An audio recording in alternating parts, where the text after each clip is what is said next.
one sound of the sirens in Grayson Stadium, the Firefighters officially arriving for duty in Banana Ball in 2024. The third team to join the game, along with the Savannah Bananas and Party Animals, a group much different than those two Titanic brands. One representing grit, heroism, risk-taking toughness. Logan Lacey becomes the 5th player in Banana Ball history to pull off a backflip catch. And honoring the heroes who run into the blaze across all of our communities. It means so much more than I could have ever thought. So everybody laying it all on the line. Couldn't be more blessed. Firefighters of the night are welcomed alongside Parker Nolan, Val Perez by Zach Watson. It represents hard work, it represents discipline. Honor those people by how hard you play. Do not take that for granted. Led by Val Perez, a 10-year firefighter in Corpus Christi, Texas, and longtime Bananas in Christian Dearman and Dakota McFadden. My dad's been a fireman for over, probably 50 years now. My uncle's been in the fire department for a long time. Never give in, doesn't matter what the situation is. And you know these guys never back down. They're coming to save everyone that they can. Being the son of a firefighter, being the nephew of a firefighter, and being a friend of so many different firefighters, it feels like this was meant for me. Fighting the flames for 19 games in 2024, a year of history for the Firefighters. Dakota McFadden, the first home run in the history of the Firefighters franchise. Under the leg to Brito at second. A trick play, and the first win in Firefighters history. Ham is tagged out, and the Firefighters have won their final game of 2024. And it's the perfect ending for the boys in red and yellow. In 2025, the schedule going to 33 missions across the country, including the team's very first headlining tour, a 3-city journey across Virginia, a barnstorming month that left fans with plenty of fiery moments. Isaac Para behind the back, Green through the legs, double play with the bare hand, backflip, handspring, yes sir! Into center field, is it gone? Oh my goodness! Noah Bridges is the hero in Salem! And a host of new characters, like mascot Bo the Beaver, and the first ever Dalmatian Bat Dog. Chief!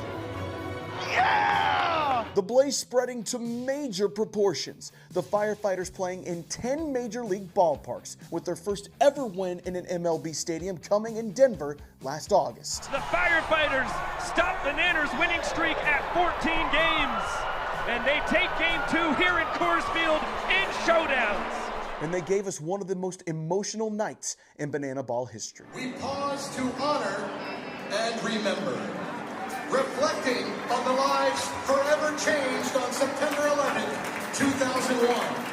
And tonight, we honor both the lives that were lost and the lives that were saved because of the selfless actions of first responders. Firefighter John LaStella. Firefighter Chris LeGros.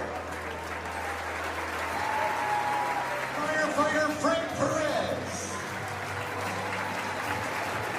Firefighter Mike Manofsky.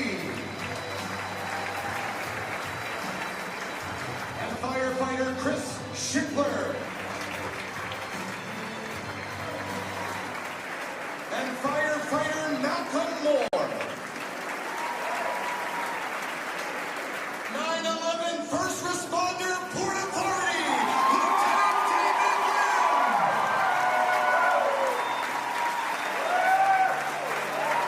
And 9/11 first responder Lieutenant Eric Lahore. And 9/11 first responder Tom Aiken. And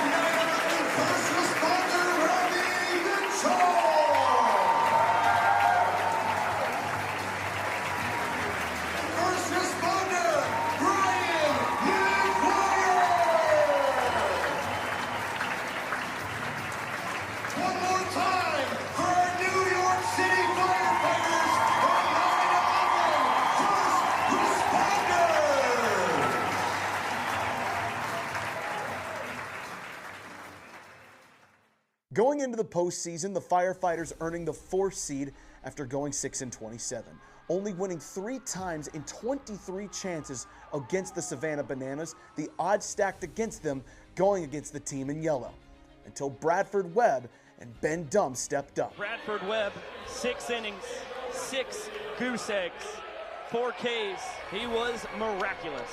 Ben Dumb, the third, fired up. As he dribbles this one over to first, Stephen Colin will take it behind his back into the bag, and the Firefighters win game 1. Ben Dumb, a 9-out save. A 1-0 win in Game 1 of the semifinals, giving the Firefighters just as good a chance as anybody else.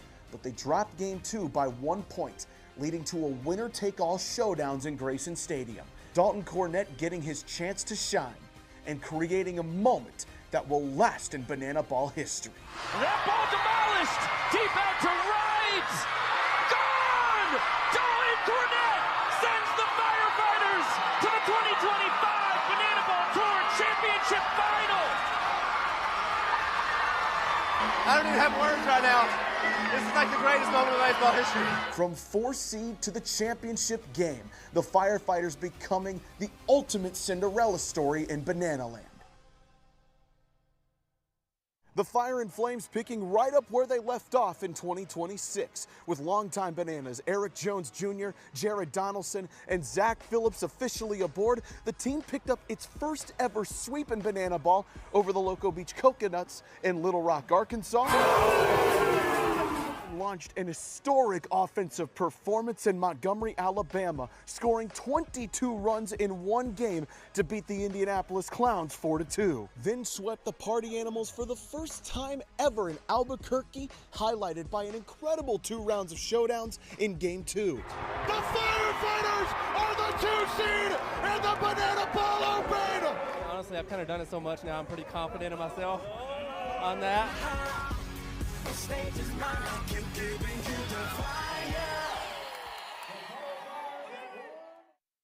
When you enter the fire service, you are entering a brotherhood unlike any other, and you're trying to be the one who is going to save somebody's life every single day, and you're in those high-stress situations. That is a bond unlike any other. So remember, when you put these jerseys on, who you represent. Take honor in that, take pride in that. When you enter this locker room, you've officially entered the brotherhood of the Banana Ball Fire Department. And let's take pride in that. On his first swing with the Firefighters, E.J. pumps it! Jared Donaldson strikes out the side, his first frame against the Nanners. Dalton Cornett has walked it off the Greenville! We're hot, baby.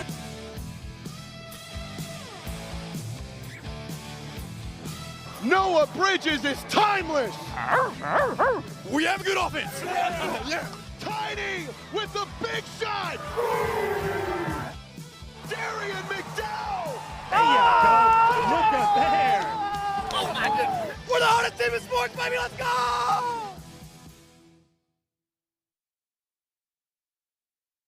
All right, vlog, I'm coming up to bat, so I want to take you guys with me.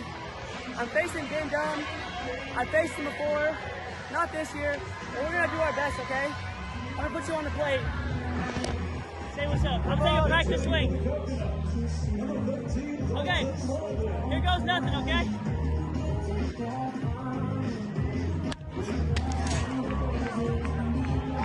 I got it. Woo! I got a hit. Let's go. I got a hit. All right, we're on first now. Is there anything? No. Okay. Triple trick play incoming. All right, thanks for coming about with me. Love y'all. Bye. Dispatch to chat.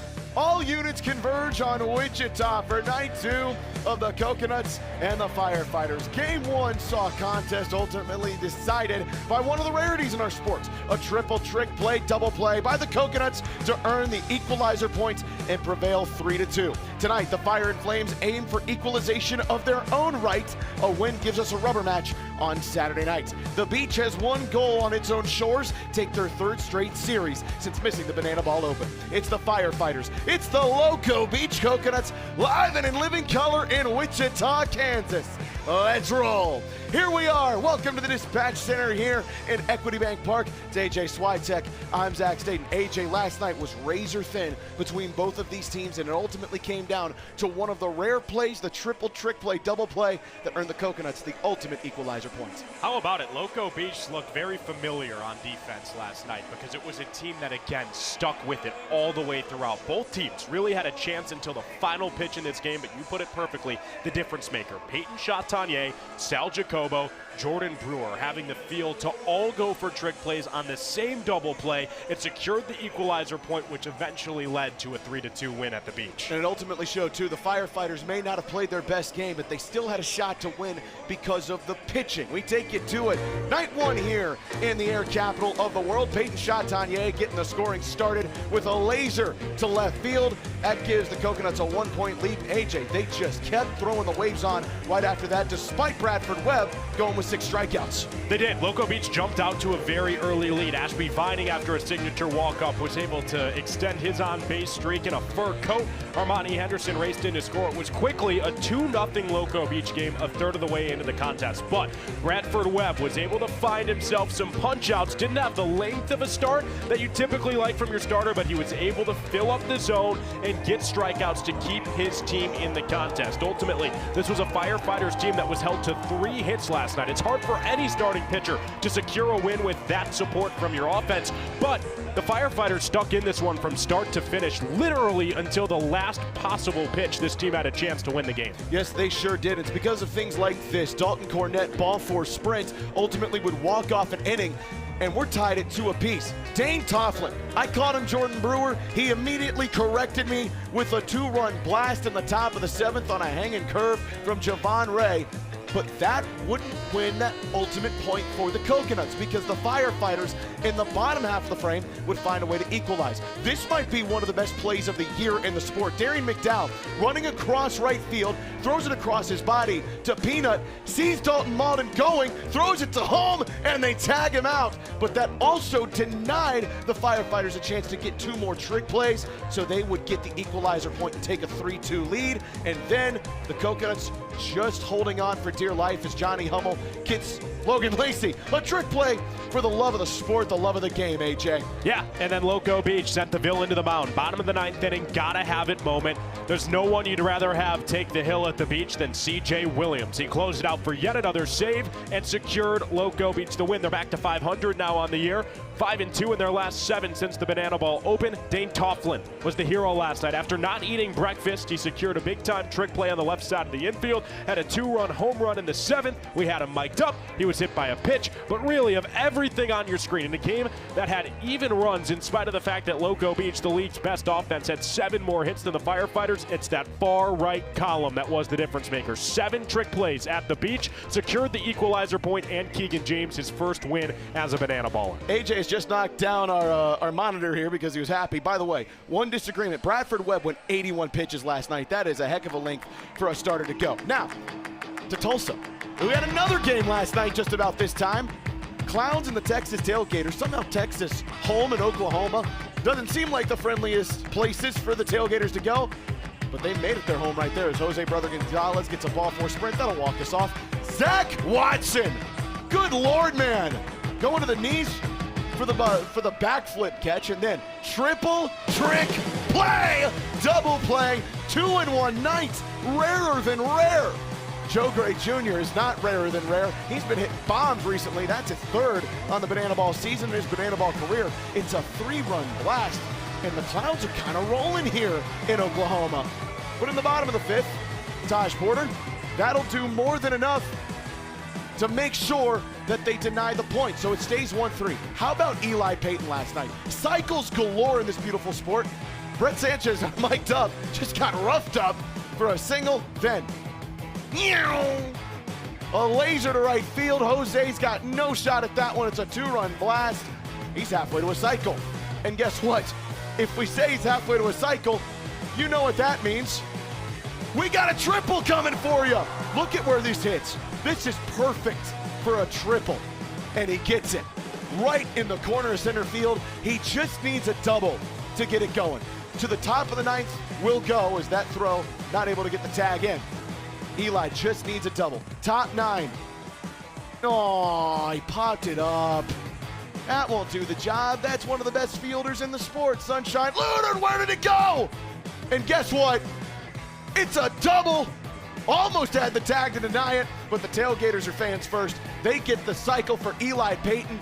We're just handing cycles out, but Nick Wilson hands out a ball four sprint, and that will do the job for the Texas Tailgaters. Walk off of the game with a ball four sprint. Tailgaters survive 4-3, AJ.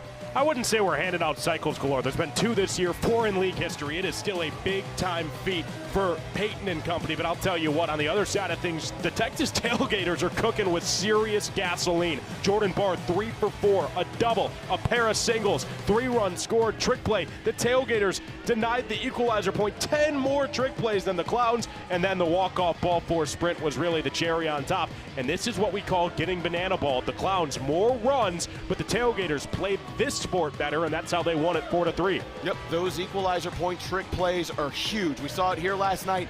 We see it in Oklahoma as well. By the way, 3 cycles. Jackie Bradley Jr., Eli Payton, and Kyle Jackson with the Savannah Bananas. Point well taken. It's still rare to get a cycle in this sport. Let's go to the standings, because it's been real interesting now over the last couple of days. The Texas Tailgaters and the Firefighters now tied for that second place spot, but the Tailgaters have the head-to-head advantage just barely. It's a 2-1 advantage. So now they have kind of a lead. We'll see how that goes. The Coconuts are hunting right here. They go to 10-9, they would leap the Firefighters because they have more wins and a better winning percentage tonight. So it's crucial for the Fire and Flames. Get one tonight to keep your stake there in second place, AJ. Also, as we talk about head-to-head, right, the Firefighters and Coconuts have now played 4 games against one another this season. 2 wins for Loco Beach, 2 wins for the Firefighters. So whoever wins tonight will have the advantage in the head-to-head going Correct. into tomorrow's game as well. What I'm focused on is that red equator line. If you finish in the top 4, you're going to make the dance, right? And right now the Coconuts have a 2-game advantage over the Party Animals, who they're 4-1 against this season. So right now, Loco Beach in the driver's seat. They're going to try to get back over 500 tonight. The vibes are high. They're riding the momentum wave into this game here at Equity Bank Park. Now, speaking of riding waves into Equity Bank Park, Caden Peanut Green is one of the hottest hitters in the sport of banana ball. He had his 12-game hit streak snap last night, and he also had a very short mic'd up. Sam, what you got with Peanuts? Yeah, hey guys, I'm here with Caden Peanut Green. You might remember you tried to mic him up yesterday, and you only spent 1 minute and 56 seconds with him, which personally I think kind of messed up. And if I'm being honest, Zach, AJ, 5 questions in that amount of time? This is speed, Caden. We're talking speed. So I want to get to know Caden. I think we can get more questions in than you guys did. So what do you say, Caden? Some rapid fire questions? Let's roll. Let's do it. Yeah, so for starters, is your middle name actually Peanut? No. What's your actual middle name? Ray. That's really good. What's the best region in the country? The Midwest. Hitting or fielding? Hitting. What do you hate most about the beach? Oh, the sand. Who wins in a fight, Zach or AJ? Zach. Good answer. What position would Chief play if he could play a position? He'd probably take my spot, shortstop. Do you have any allergies? I do not, actually. Wow, really strong guy. What pitcher would make the best shortstop? Javon Ray. What shortstop would make the best pitcher? Me. Have you ever broken any bones? I have not. Have you ever broken somebody else's bones? I have not. Who's the coolest member of the broadcast team, and why is it me? We'll go with Sam, and because it's you.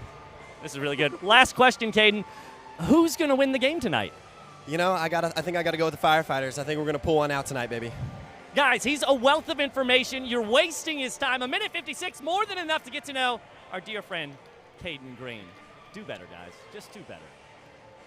Why did it take Caden Green about 14 and a half years to answer if I could beat AJ in a fight?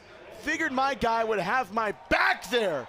He might not be Peanut tonight. He might just be Caden Green as far as I'm concerned. And then to say Sam's the coolest guy in the broadcast, just whatever. I'm focused on the fact that he said he doesn't like sand. I got to know Caden, but now I can't say I like him as much as I did yesterday. I figured he would have said sunburn. There's so much wrong with that, but you know what? Thanks, He's Caden. had one heck of a season. He was bound to have an off interview at True. one point True. or another. He is right, though. 1 minute 56 seconds, I don't like that. Keys to success, I do like that. Let's start with the Firefighters. Got to get the equalizer point. Last night, a bunch of missed trick plays turned out to be a massive fork in the road for the Firefighters. You got to have it and stick to protocol. Look, they've won 7 of their last 10 coming into last night. Don't overreact to a game in which you didn't have your best stuff. Just stick to what you know, stick to what you have done in the Firehouse all year long, and I think it's shown it's worked out quite well. AJ on the beach, though, they've done some magnificent stuff in the sand. Yeah, the Firefighters have been coined the hottest team in the sport. The Coconuts at least would like to throw their name in the hat. We haven't lost a series since the Banana Ball opened, so continue to ride that momentum wave. They can secure a series win this evening with a victory over the Fire and Flames, and that comes with stirring things up.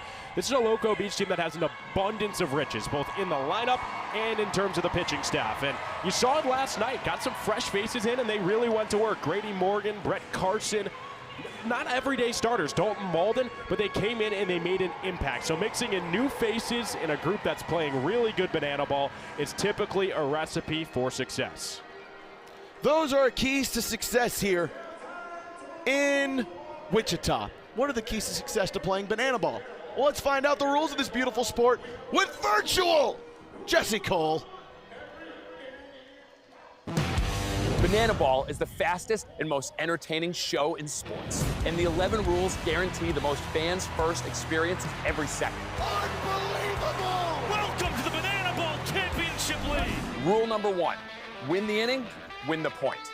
The team that scores the most runs in an inning wins the point. It's a walk-off winner to the deepest part of the field! Oh my goodness! With the equalizer point, trick plays provide the away team an opportunity to earn a point going into the final inning. And in the final inning, every run counts as a point.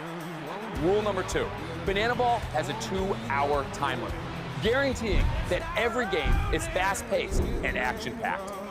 Rule number 3, no stepping out of the batter's box. If you do, it will result in a strike. Max stepped out of the box, and because he stepped out of the box, that's it. Rule number 4, no bunting, because bunting sucks. If you bunt, you'll be thrown out of the game. Rule number 5, batters can steal first base. Ball 3, Gideon taken off for first, throw from Leroy, in time! Rule number 6, there's no walks. Walks are ball 4 sprints. The batter can advance as far as they want until every position player touches the ball. Those defenders have touched the banana ball. It is a 4-base sprint to open up the ball game. Rule number 7, no mound visits. Nope.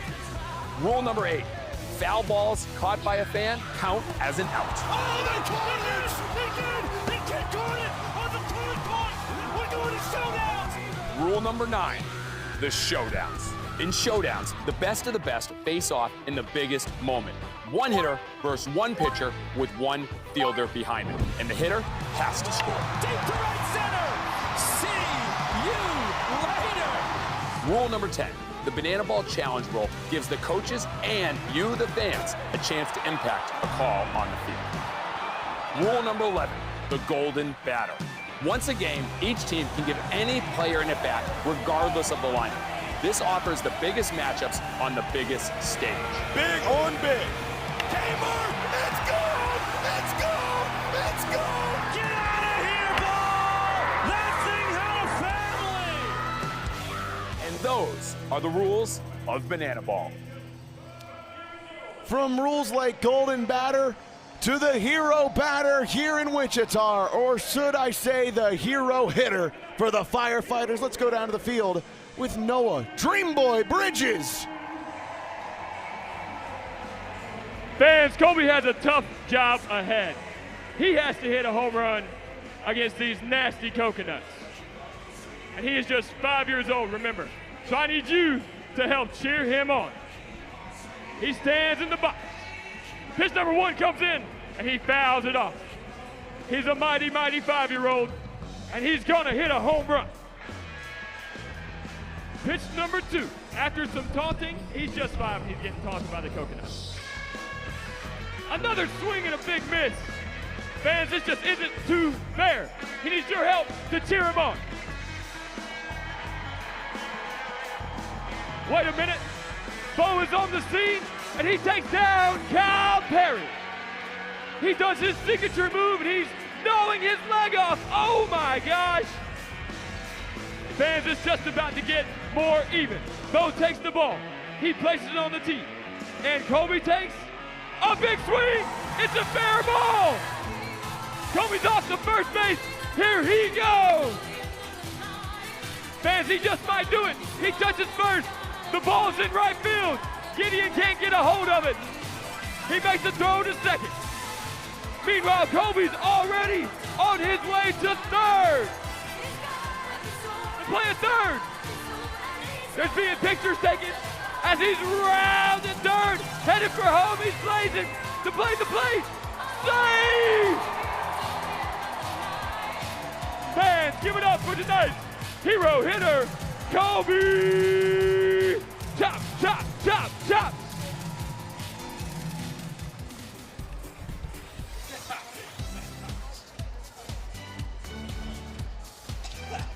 Wichita, Kansas, the cast is ready. The players are now ready. But it's now time for you, the fans, to get ready. So everybody on your feet.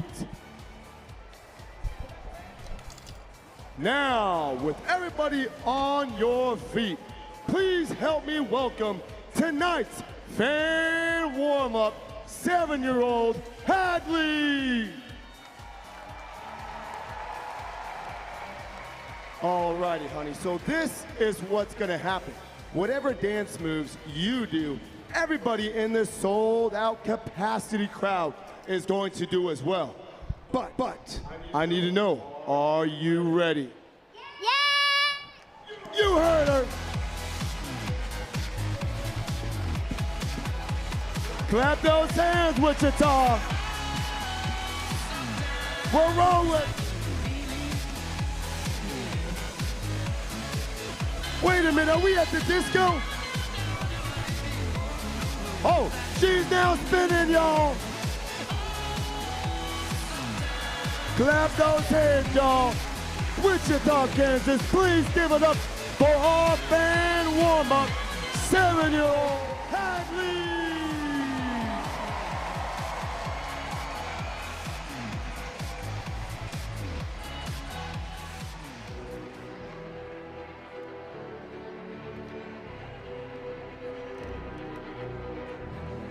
Ladies, gentlemen, boys and girls, hot shots and smoke shows from around the world. Tonight, you and thousands of your friends here live and millions more watching at home have gathered to witness something beyond your wildest imagination.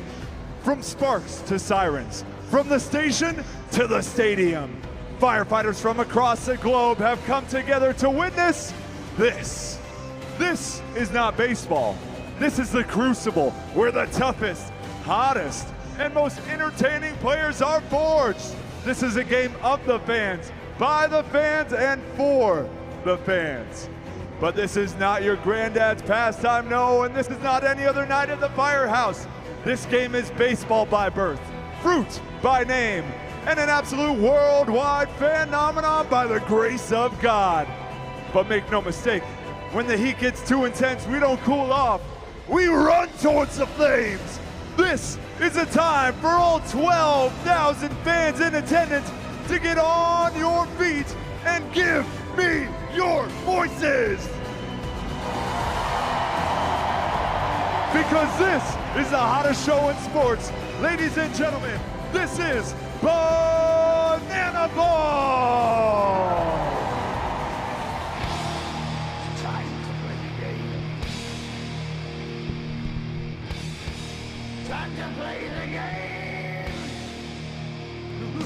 And now, the starting lineup for your Firefighters.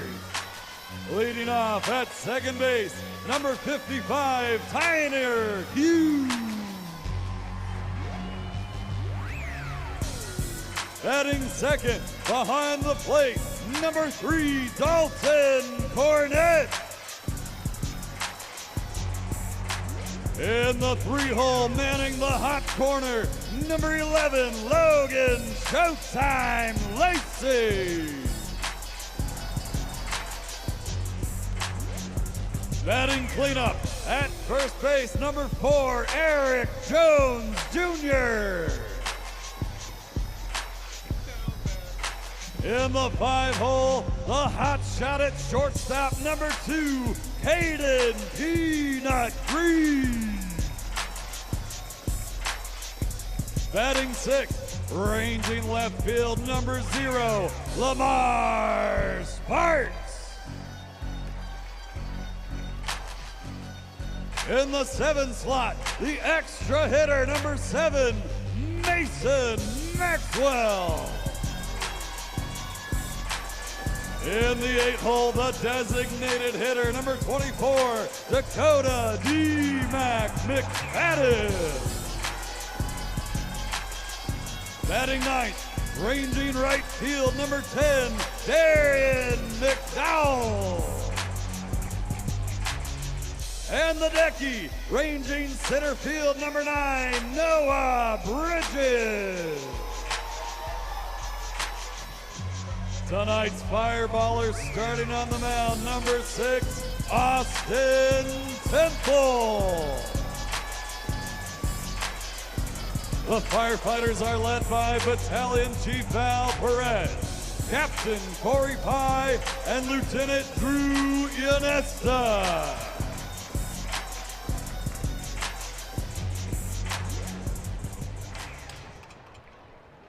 Ladies and gentlemen, at this time we ask all those who are able to please rise.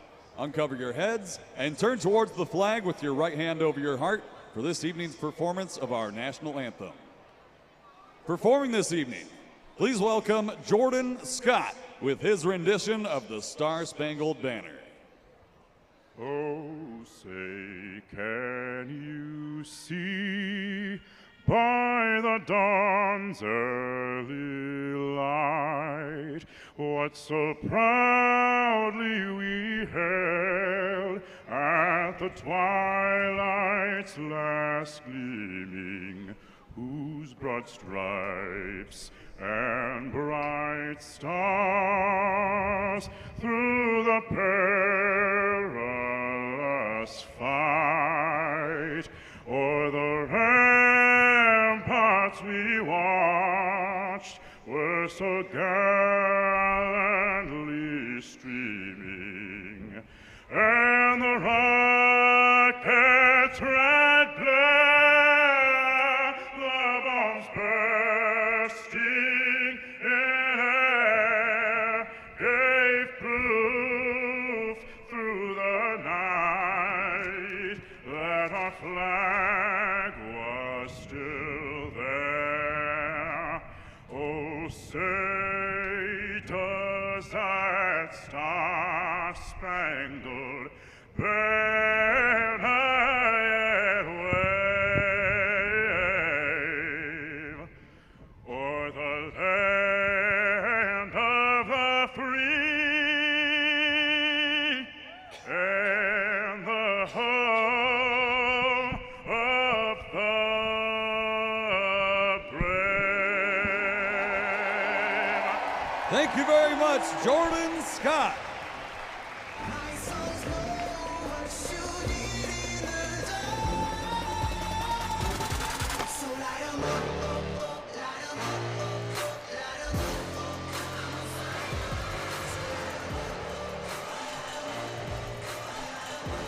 We're ready for night 2 in Wichita, the second game that's ever been played in this beautiful sport, in this beautiful city. The air capital of the world, the home of White Castle, shockingly enough. And there are no White Castles within like a 7-mile radius of this place, so that's unfortunate. We were gonna try to do something. Peter Collada is losing his mind, and perhaps rightfully so. Tonight, the Firefighters must win in order to salvage a potential rubber match in a series split. Nuts win, and they have won 3 straight series after missing the Banana Ball Open. The guy on the mound tonight for the Fire and Flames will be Austin Temple. You look at his innings this year, 17 1/3 for about 3 to 4 straight starts in March and April. He was as pristine as you could ask for. He went off the tracks a little bit in Albuquerque, gave up 9 ball 4 sprints, trying to find his way back in tonight. If he can do that, limit those and get those K numbers up, and more importantly, just get some soft contact going, that could really help the Firefighters and really help his confidence, because that 13 ERA is not what you want. Zach, I have a confession for you. I love confessions. You know, my whole life, it's been so hard. It really has. Just walking into every room and thinking, man, I am the prettiest person in that room. Well, then we made it to Tallahassee.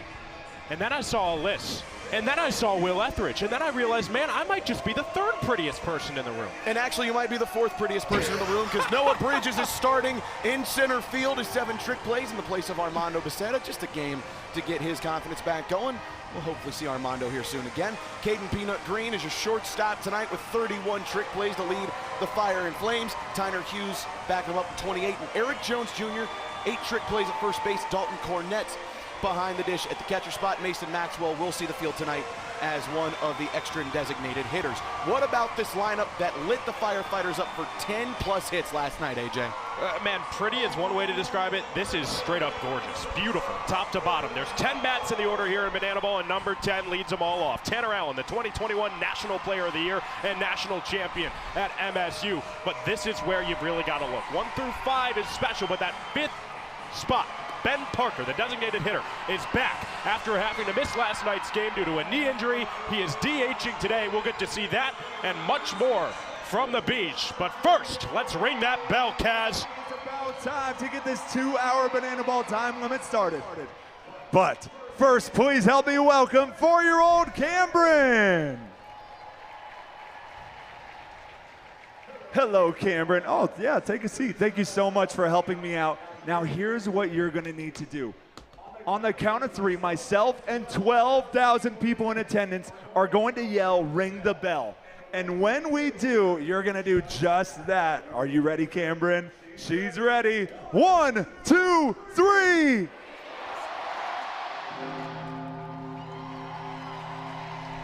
Showtime!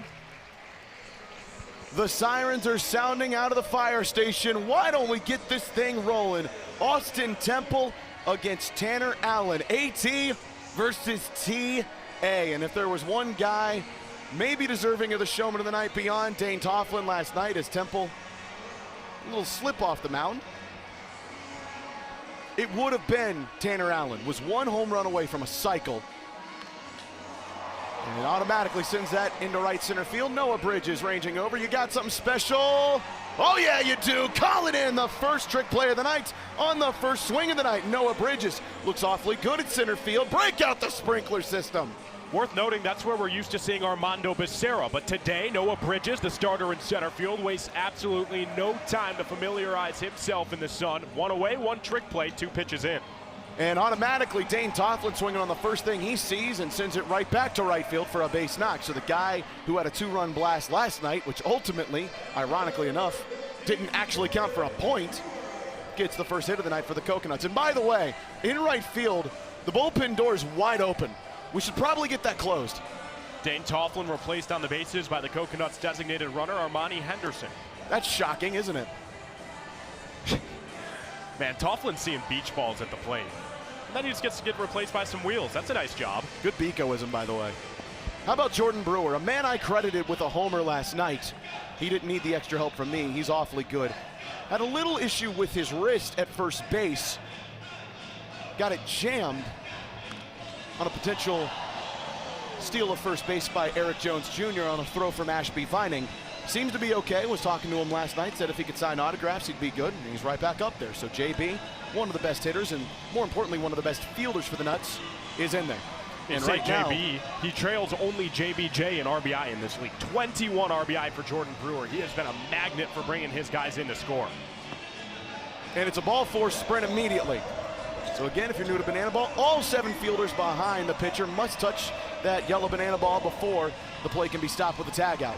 And again, that's been the issue over the last couple of weekends for Austin Temple. They have got to limit the ball 4 sprints, and that is not what you wanted to see right off the rip there for the Firefighters. Ashby Vining is also not the guy you want to send up with runners in scoring position.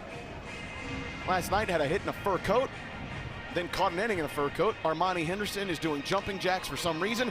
Could be a double play, Paul. Peanut over to second, over to first. Oh, it's out on the dirt. Too low of a throw from Tyner. EJ has had to do way too much digging out of the dirt, and that's a reason why right there. Coconuts score, and they get to celebrate. I hate to air this out for viewers at home, but Zach Staten was just so frustrated. He slammed the desk and set our monitor flying. That's what just happened. I was frustrated for my team. Over at first base, and that's why you hustle up the line for Ashby Bunting. Looked to be a routine double play, the throw a little bit low, but still, that's what Eric Jones Jr. has to clamp. It immediately turns into a run for Loco Beach and extends the inning for a guy who everyone has their eyes on. We get another look at the play. I had him dead to rights, just has to clamp it. Yep. I want to look at the field, though. Ben Parker is back in the lineup after a couple of games removed. The team leader in batting average takes a called strike. It's one of the things that really led the Firefighters to not winning last night was too many defensive mistakes. Some sloppiness as AT looks mighty good with that slider up top. Quickly got Parker in an 0-2 hole who missed last night. Trying to put some pressure on that knee. Dalton Cornett way too slow on the draw, had a little trouble on the transfer, and Ashby Vining gets a steal of second. So already another runner in scoring position. Firefighters should have been out of the frame. Instead, a low throw from Tyner. Couldn't get squeezed by Eric Jones Jr. And boy, that's an awfully enticing pitch from AT. Now a 2-2 count, and look, this is where you've got to find your good stuff. Temple got a real quick 0-2 count. Parker fouls it to the top of the netting. We saw the Firefighters' first fan-caught foul ball. Wink, wink. Last night, technically speaking, it was caught out. Whether it was actually caught out of the air, we'll leave that up to you. Is Parker foul just by a gnat's nose. Just barely couldn't tightrope walk that unique red line here at Equity Bank Park. Safe to say Ben Parker hasn't missed a step. I'm impressed to see the way that he got out of the box there as well. He's moving exceptionally well on that knee. We get another look at it, just barely tailed off. That looked like my drive, just a little back end slice into the woods. About to say, you pulling the drives a little bit? Yeah, unfortunately. We're working on it though. Ben Parker, 2-2. And he lofts one into left field. Lamar Sparks giving chase. Lamar Sparks won't get to it on the track. Ashby Vining will score. It's an RBI double in his first plate appearance back for Ben Parker. Ben Parker doing Ben Parker things. Flex those guns pumps. Man, is it nice to see him back on the banana ball field, because this sport is at its best when the superstars are healthy. Ben Parker is more than a superstar, he's a supernova. Caden Bowler's coming in to run for him at second. And again, this is just what you've grown to expect from the most naturally large human being on this planet. Another extra base hit for Pumps. And again, though, this is where the defensive mistakes have got to get cleaned up. The sloppiness from last night still showing a little bit tonight. Firefighters could have been out of the frame with a double play ball. Instead, they miss it. A run scores, and now a second run comes in off an RBI double. 0-2 to Gideon Antle. And it's a backwards K. So Austin Temple probably looking around saying, I could have gotten this help a little bit earlier. I'll do it myself. Gets a beautiful mover up top. Yeah, that's a lovely curveball. It's what Dalton Cornett said he wanted to give to him. Gideon didn't like it. It's a tough pitch. I think it's a good call, but you be the judge at home. But the Coconuts have given Will Etheridge a lot of room to play with here. Here's the Coconuts defense that won an equalizer point last night, AJ. Yeah, for Will Etheridge, you've got to feel so confident having this group around you. He has a battery mate in Eric Osberg who catches every one of his starts, because these two feel they're at their best when they're working in tandem. Plenty of professional experience between Etheridge and Osberg, but I want to highlight the right side of your screen. Jordan Brewer, Sal Jacobo, Gideon Antle. I'm not a betting man, but for my money, that's the best right side defensively in the entirety of this league. That's backing up Will Etheridge. Antle has a hose of an arm. Jacobo and Brewer both top 5 in the BBCL in trick plays, and they're looking to defend the hill of Will Etheridge. We've already talked about how pretty Mr. Baby Boo is. He's got some new custom kicks on today, and we look at what he did last Friday against the Party Animals. Oh, it made me feel some type of way. 4 innings, none earned. He secured the win for Loco Beach in a big one, 1-0 on the tour. That ERA has just continued to go down. After a bit of a struggle to start the year, Will Etheridge has settled in extremely nicely as a starter under pitching coach Andy Morales, but he's got to deal with the lineup that leads this league in batting average. They sure do. Last night we're limited to just 4 hits, but the Firefighters could sure use a change of momentum, and the guy that can do that is the guy coming up to lead it off right now in Tiny Hughes. First full-time year in Banana Ball after playing for the Visitors and Mark Crocco for 5 games last year. In fact, he was taking some fungos from Crocco today. Tyner swings at the first pitch and lobs it into the sky. Grady Morgan, tip drill, and caught in the hat for a double trick play for the Coconuts. Tyner is unafraid of swinging at the first pitch, but we've seen it now a couple different times over the last few weekends. It's delivered a little bit more trouble. So already, just one pitch in, and Will Etheridge off to a great start on a double trick play. Talked to Etheridge before the game today. He said his goal is to fill up the zone and make the Firefighters prove they can beat him. He trusts the defense behind him to turn trick plays. That's exactly why. Good hustle effort from Peyton Chatagnier to close out the double trick play. It gets the Coconuts ahead in the equalizer battle early, a pair to a single trick play. Dalton Cornett is catching today. He says when he does get behind the dish, he feels just a little bit more locked in, a little more juiced into the game. We'll see if his words are backed up by his play. They sure were in Greenville game 1. Lines one, down the line, foul. Jordan Brewer had a beat on it, but John Crosser down behind the dish, behind the first base bag, says it's foul. 2-2. Way outside. Dalton, a couple of ball four sprints to his credit last night. Would love to get another one right here. Hector Gonzalez calling balls and strikes behind the dish. DC stays alive. We'll try the full count again. Gonzalez has so much respect around this league. At the Latin umpire on all social media platforms. He's very close with the catchers. We'll try the payoff pitch again, and it's a ball four sprint. So again, all 7 fielders behind the pitcher have to touch that beautiful banana ball before they can tag the runner out. Dalton halfway to second, puts the brakes on, and jogs it back to first. But a runner is on, and that means the Firefighters have the inning tying run at the dish in Logan Lacey, who again, no batting gloves. And hey, it worked a little bit for him last night, had himself a single, and a ball four sprint, and a hit by pitch as that one sent into the sky. Had an awesome behind-the-back catch last night, trying to give the Firefighters some momentum in the equalizer point in the 8th inning. And that one, hot shot through into from shortstop into center field. And as Drew Yanesta would say, hot soup. Gets away from Peyton Chatagnier. Yeah, I'd love another look at this one. Feels like Peyton Chatagnier maybe a little skittish to put his body in front of the banana ball. That was well struck, but that's one you've got to keep in front of you and at least get one runner, because now the inning-winning run's at the plate. Eric Jones Jr. had himself a walk-off, but Chatagnier gets himself an opportunity. Oh, and it's just a double trick play. No, it might just go down as a single. Go down as a single there for Peyton. It's a fielder's choice as Lacey is out at second, but EJ is aboard at first. You can tell the Coconuts are not afraid. After a triple trick play last night, they wanted another one in the first inning today, and it was that close. Jordan Brewer just barely can't clamp it.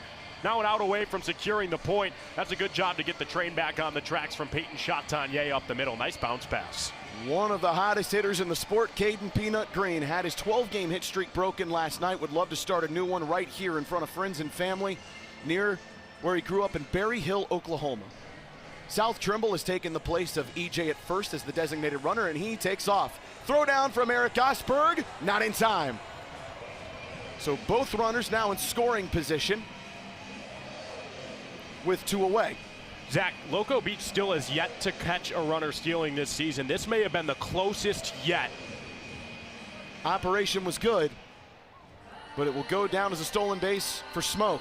And a 2-0 count. Ball four sprint would do the job, and they're not going to get the job done here. Sal Jacobo over to first, another trick play. It's 4 in the frame, and the Firefighters strand 2 on in scoring position, and the Coconuts win the inning 2-0 and get a point. More than just an inning win, it's a 4-trick play inning. Let's go Loco, baby. Coconuts riding that momentum wave here in Wichita. Ladies and gentlemen, we flew somewhere over the rainbow and landed here in Kansas, so we're bringing the Wizard of Oz to Wichita right now. We have our 2 contestants, Tim and Isaac. They're going to put their blindfolds on right now, and I'm going to place these ruby red slippers somewhere on the field since they can't see. And crowd, this is where you come into play. If they are crawling the right way, you cheer. If they're crawling the wrong way, you boo. First one to grab the ruby red slippers and put them on will win. Race to the rubies. Gentlemen, assume the position. On your mark, get set, go!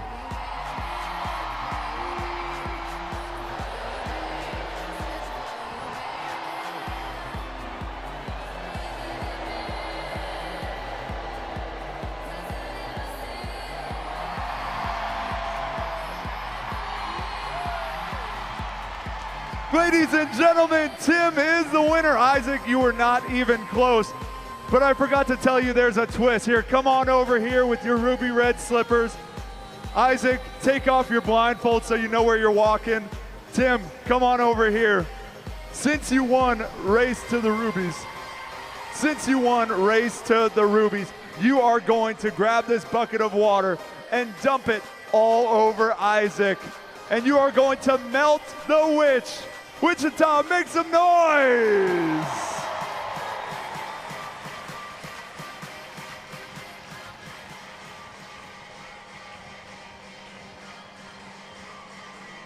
Firefighters got to respond back after a tough first inning that included a defensive miscue on a double play.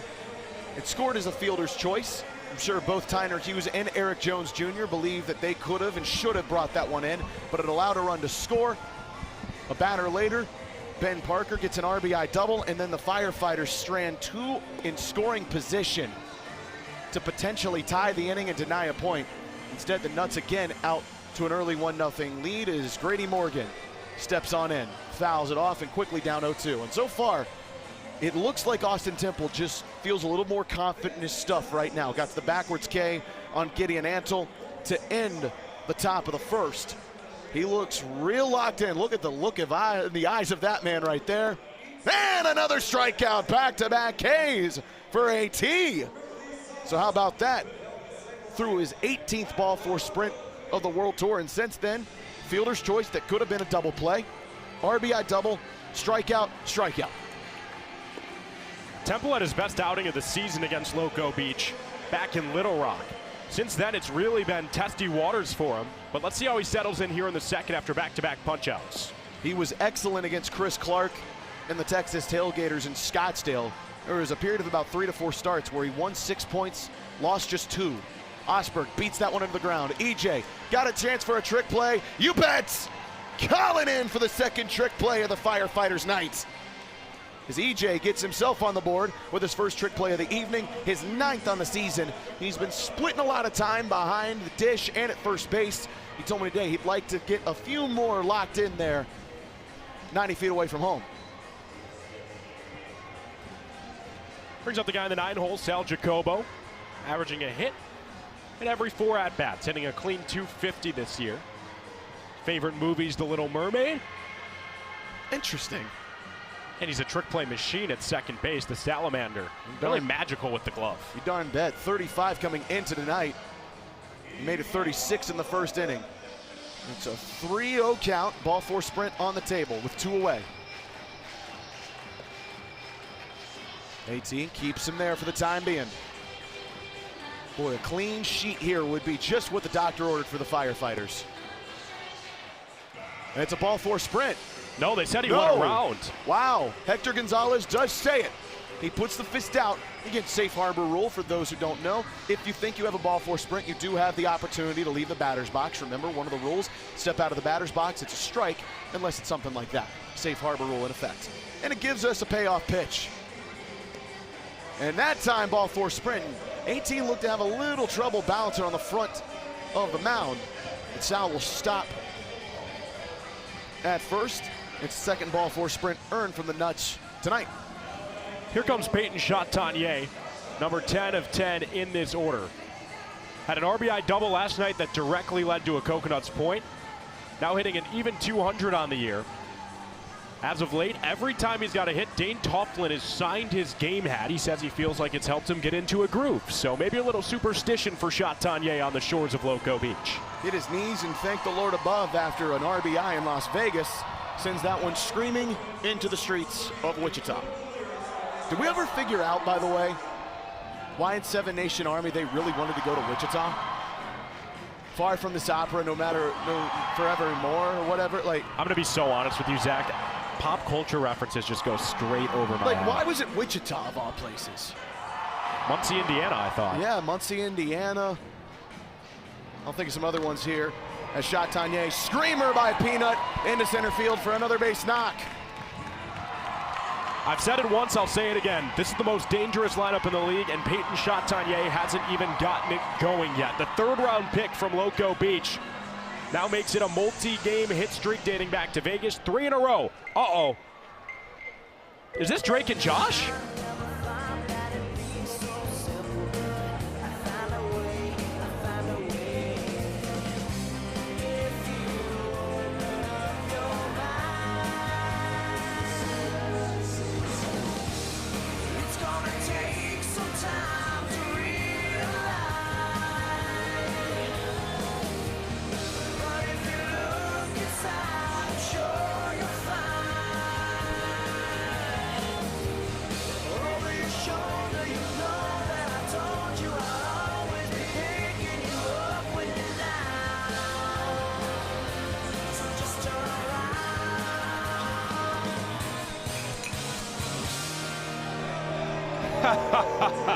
Tanner and Caden. And you may be thinking, you know, there's a Drake Fontenot on this team.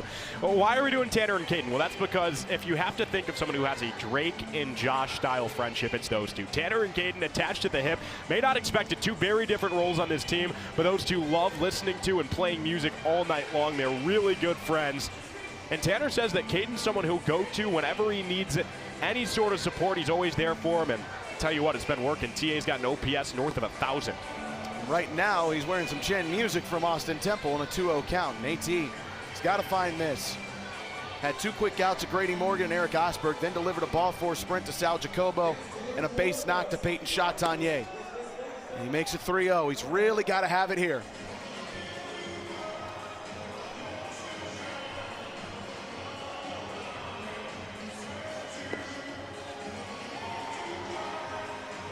Tanner Allen trying to do the bench warmers move there, and it did not work. Hector Gonzalez still calling a strike. Still way ahead, 3-1. But he pops this one up. Noah racing in. Tip drill, no, he just pulls it in the old-fashioned way, but you know what? That's out 3, and he'll do the job. Strands, 2 on, 1 in scoring position, and the Firefighters do give a clean inning to Austin Temple. Big one there for the Fire and Flames. I like that decision from Noah Bridges. With runners on, don't get too cute. It's kind of a risk reward. Yeah, you expect to get the tip drill, but you don't need it. Just secure the out, and now it sends it to the bottom of the 2nd inning where any run would walk it off and tie the ball game against Will Etheridge. Speaking of runs, to generate them, typically you're going to need some big-time hits. And we look across the Banana Ball Championship League. Loco Beach is in a league of their own. The other 5 teams in this league are playing a different sport. The Coconuts, the only ones over 200, added 11 hits to their total yesterday, 34 more than the closest team. And how about this? The 2 teams in their inaugural season have had the most success at the plate when it comes to hits this season. The Coconuts and the Clowns are the league's leaders in hits. That's good for the sport.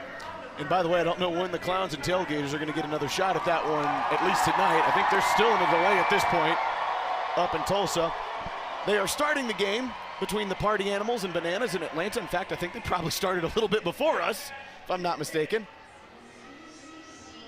But the Firefighters need to get something started right here, right now, in the form of Lamar Sparks.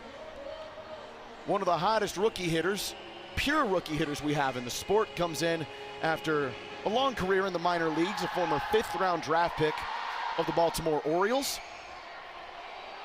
Stayed with the team for a handful of years, then played in Missoula, Montana in the Pioneer League, refound his swing and confidence to the tune of a .399 average and 18 home runs. He's got 3 homers this year to lead the Fire and Flames. They would love to give him some more confidence here. And he darts one into right field. That could be massive trouble. In fact, no, I almost thought it was a home run. It's a double at the very least. But 2 pitches in, Lamar Sparks providing the spark for the Firefighters as he chops a little wood at second base. Inning-winning run, now 180 feet from scoring, standing on the Keystone sack. Lamar Sparks wastes no time to drill it to right, just barely able to stay fair, but it'll count just the same. Ball 4 sprint now wins the inning for the Firefighters, so Will Etheridge is going to have to be in the zone moving forward. Mason Maxwell comes on in. I have him in the 9-hole for some reason on my score sheet. Let's go ahead and change that right now. Mason, one of the best stories on the Firefighters squadron this year, 11th round pick in the Banana Ball player draft as he sends this one out of the park. Bring a glove.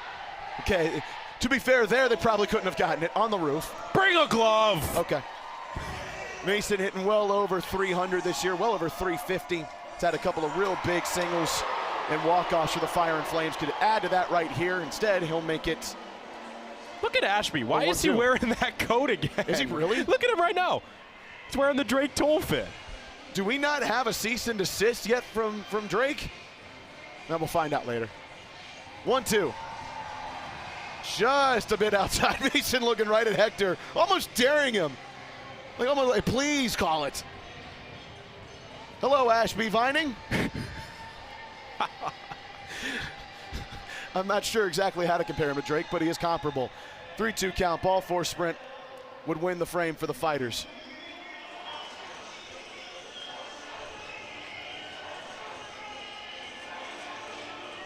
D-Mac in the on-deck circle, should we need it? Ball four sprints. Patient AB for Mason Maxwell. And just like that, the Firefighters strand two for the Nuts, get a double from Lamar Sparks, and then Mason Maxwell with a walk-off ball four sprint. Hello, Zach Phillips. Hello, Javon Ray. Let's dance. Let's celebrate. Let's light the fires. Oh, a karate kick. I just wanna rolly. That's right. You know pop culture sometimes. Not that young. You said earlier you had no idea on some pop culture references. This isn't pop culture. This is just culture. That's a good point. It's a bit of a cop-out, but we'll take it from there. Big-time inning for the Fire and Flames. Austin Temple goes back out for his third inning of work. Oh, my goodness, AJ. Sheet race time!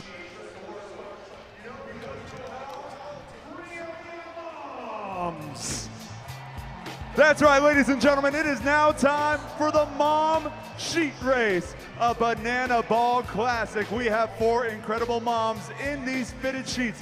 They have to keep all their limbs in these sheets, race around the infield dirt, and back to the finish line by home. First one to dive across the finish line with their sheet will be the winner. Moms, are you ready?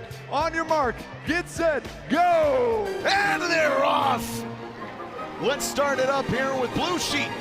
Oh, Blue Sheet is out and moving around turn one. Looking good. Red Sheet's got something for him. Blue versus red has given this country nightmares before, but tonight it's just a beautiful part of Banana Ball. And they're into the stretch. Red Sheet's got to go for all they're worth. Sal Giacomo's in the way. Now he moves. Blue Sheet slipped. Blue Sheet slipped. Red wins. Red wins. Red wins. Sal Giacomo functioned as a fake tripwire, and Blue gets tripped up. What a sheet race. That one's for the ages. The Red Sheet takes it home. Look at this. Sal Giacomo laying on the ground, and then you get the turf monster. Was Blue Sheet trying to pull a Grayson Allen and trip up Red Sheet? Oh, my goodness. If that happened, that would have been a disqualification the sport's never seen before. I'm glad we didn't have time to guess, because I was going to pick the brown sheet to win, and that was pretty comfortably last place. Brown Sheet. I get what you're saying. Good. Good. 1-0 count from Austin Temple as he starts his third inning of work. Really good stuff in the third inning outside of a ball four sprint and one single that got a little far out in front of Peanut. Dane Tofflin, Lacey, barehanded over to first. Did he get the tag? No, he didn't. Ball popped out of the glove of EJ anyway. It's a single, and it's an awfully tough play for Lacey to make. That's why they call him Showtime, by the way, because that's about as good as he could have made that play. Absolutely. That's a miraculous effort. The fact there was even a chance for a play at first, hats off to Logan Lacey. That was spectacular. That's just good meets better, because it was the perfect swinging bunt. Bunt's illegal in Banana Ball, but that's what that was. Just stuck it down the line where no one was. Lacey gave it as good of a chance as he could. And now Armani Henderson has another stolen base on the year, his first of the series, after he went steelless both in Las Vegas in Game 1 in Wichita. He's right back in that column with the stolen base. Now the Firefighters got to be real clean here. Some soft contact or a pop-up or even a strikeout will do. That is none of those. It's actually ball two.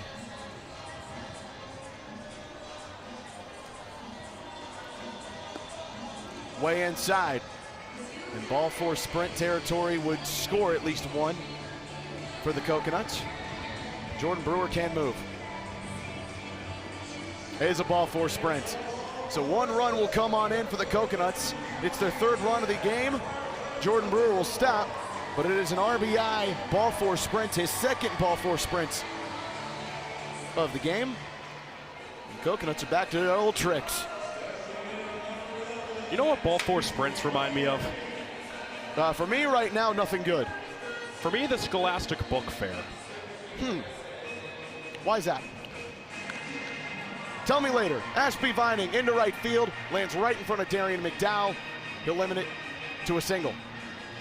Because everyone's sprinting to get the best smelling Smensel that there is. Interesting. You got a favorite flavor of Smensel? It's been about 2 decades since I had a Smensel. Oh, we need to change that. Come to my hotel room tonight.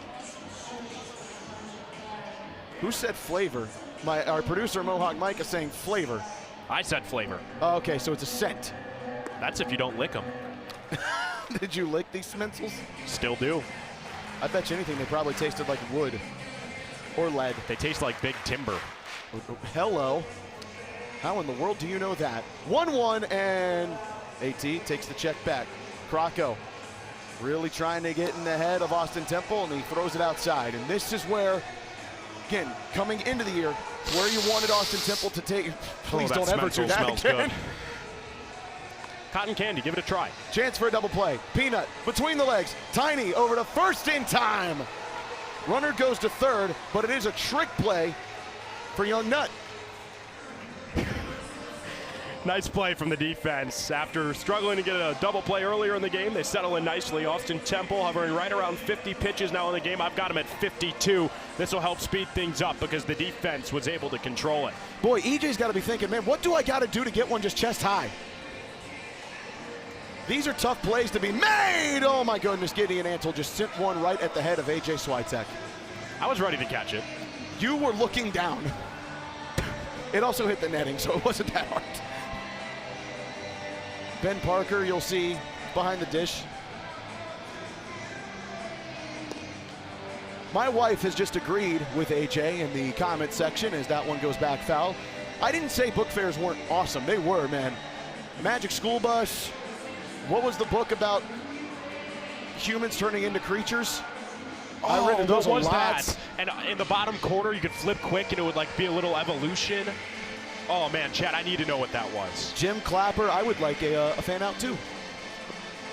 And that will include it too! A backwards K for AT! The second on Gideon Antle! And so, the damage limited to 1 again. Heck of a gritty start for Austin Temple. Here's Bella Lane with Bananas Foster. Across the United States, there are over 400,000 children and teens in foster care without a permanent home. To raise awareness and support this community, we created Bananas Foster, the official nonprofit of Banana Ball. Our organization is dedicated to celebrating those in the foster care community while educating and inspiring others to get involved. Tonight, we are celebrating Jenna Hammond. Well, after personally experiencing kinship care, Jenna knew she wanted to create a safe and loving home for teens in foster care. 1 year ago, she became a single licensed foster mom and has welcomed 15 teenagers into her home. Fans, please join us in celebrating this amazing woman for making a difference right here in your community.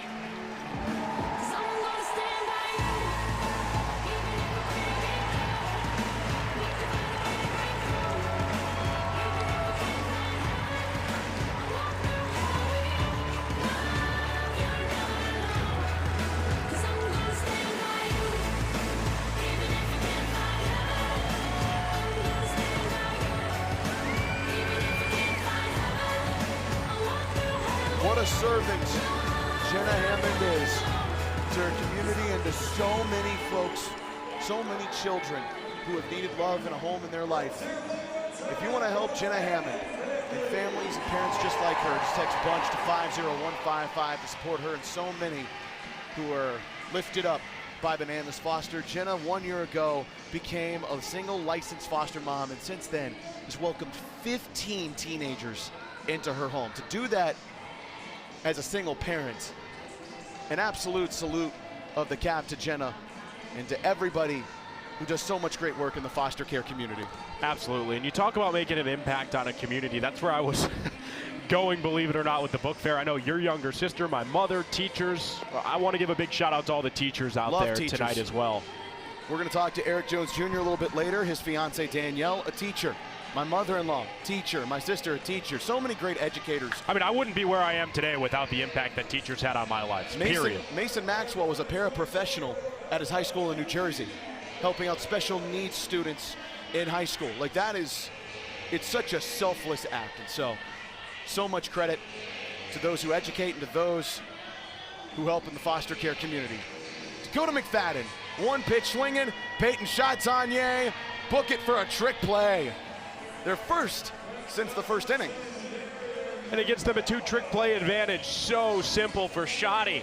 Just charge the ball between the legs. It's so easy. He makes it look routine. Right to the center of the dartboard. Jordan Brewer clamps it for out one. A lot of first pitch swings tonight from the Firefighters as Darian McDowell goes against that motif and lets that one go into the dirt. Takes strike one there. Premium. He's had an all right season at the plate, but he's made his mark in right field with just some special plays, not even trick plays. Diving catches like we saw last night, and he is okay, just got the wind knocked out of him. Says he's feeling good. We saw the great throw from right field to Peanut that ultimately helped them cut down Dalton Malden at the plate. Darian McDowell has shown his worth in right field. Would love to show it at the plate now too. Sends that one into the netting, foul, landed right atop of Noah Bridges. We'll try this 2-2 again. Inside, no, it's strike three, a backwards K on Darian McDowell. And she gonna call me baby boo. Will Etheridge, first strikeout of the game. Danae's hitting it too. Baby boo, don't do it to him. Third start of the year for Will Etheridge, and he looks absolutely locked in. Noah trying as hard as he could to put barrel on bat there.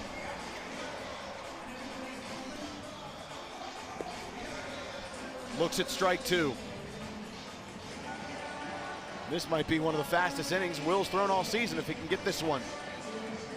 Outside. You get Noah on base, you get Tyner Hughes to the dish. Noah with plus speed. Tyner with a live bat. Inside.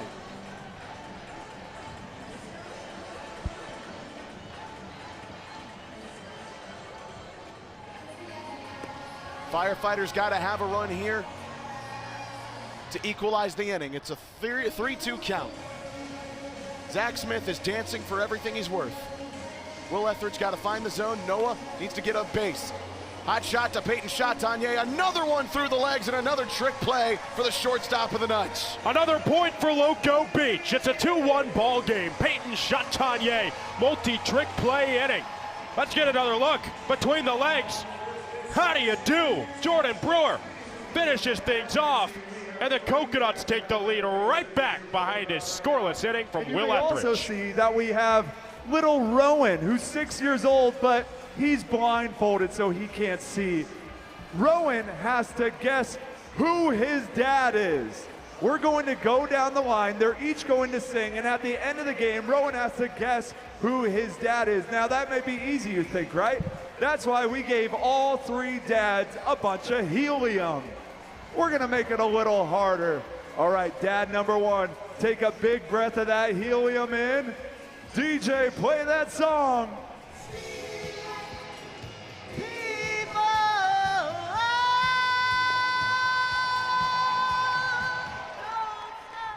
All right, Rowan, he's still going. Rowan, that was dad number one. I hope you got a good ear. Take a big sip of that helium. All right, DJ, play that second song.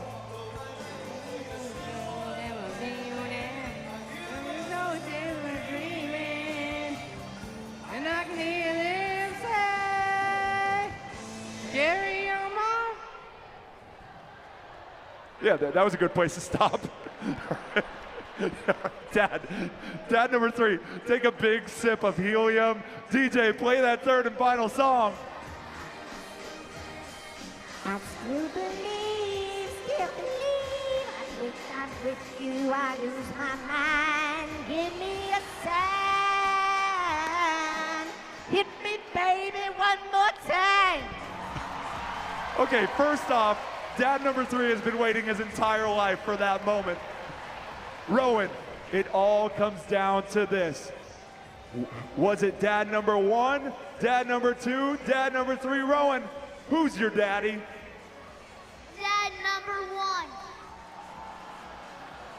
1. All right, Rowan, take your blindfold off and meet your new daddy.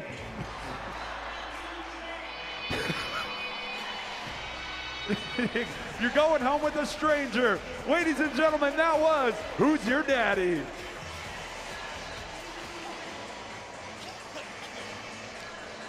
A father will have his feelings hurt for the rest of his life. A child might be scarred, and our ears are no better for hearing someone sing Kansas poorly. I love Meet Your New Daddy. Meet your new dad and hear one of the worst singers potentially Wichita has ever had. Shout out to that guy for doing it. Look, it's not easy to sing in front of people. Let alone a sold-out crowd of over 12,000. I couldn't do any better. But man, it's Carry On My Wayward Son. Like, you gotta give your all into that.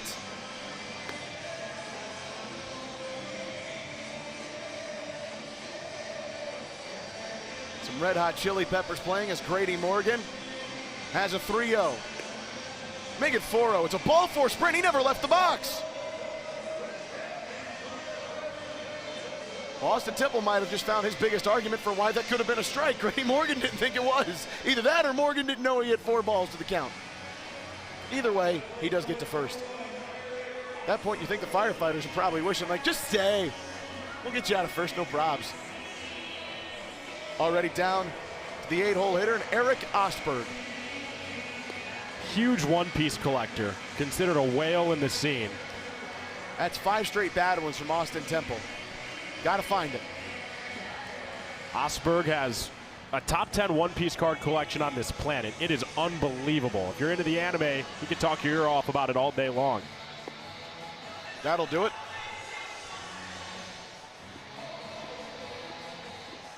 Temple has done some yeoman's work in getting out of trouble. This might help. Tiny over to second. In time at first. Oh yeah! Fire in a double play for the Firefighters. No trick play added there.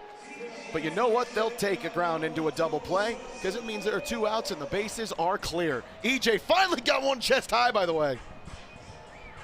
Look at that man. He's nodding not because of the music. He's finally vibed out of his mind. Our 8-2 Gwyn, by the way, in the back of that shot. Hello, Gwyn.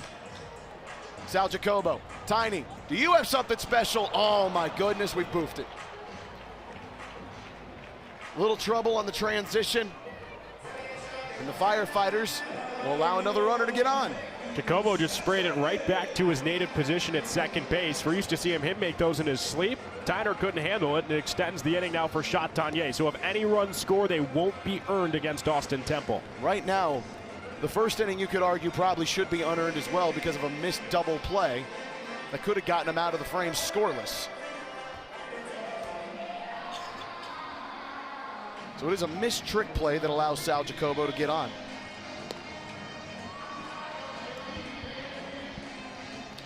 And now a ball four sprint is on the table for Peyton Chatagnier, a 3-0 count. And it is a ball four sprint, and that one wasn't relatively close. Sal moving and grooving. He'll get the stop sign at third. Chatagnier doesn't even try it. Sticks at first, runners on the corners, 2 away. Again, another inning where we've seen a defensive mistake potentially cost the Firefighters. Tanner Allen back up. He's flown out to center field 2 straight times. Last night was probably the most effective hitter in the game, period. Screamer by Andy Morales, who reached out the hand for like a moment and did nothing. It's been far from an up and down campaign for Tanner Allen. Don't let the walk-up song fool you. It's just only been up for this kid. Temple trying to get that curveball high. Again, when he is locked in, when his stuff is good and he is effective, it's because that curveball is working. Falls behind 2-1. One of the original firefighters of this team, Austin Temple. That hair has evolved so many different times, and for good reason. Chatagnier stealing. Peanut, throw over to first, in time! And the defense gets AT out of the jam. Big time play from Caden Green at shortstop. Boy, how did he get that one over in time? I do not know, but Peanut saves a run. Hey, baby! Oh, no. Oh, Not yes. This again. Oh, yes. Oh, please, no. Oh, please, Put yes. your hands in the air because baby. right now it's time for a little All Hey, baby! Well, you better be Yoshi clapping those hands. Does have his head. Okay, let's see what we can do here. Wave those arms.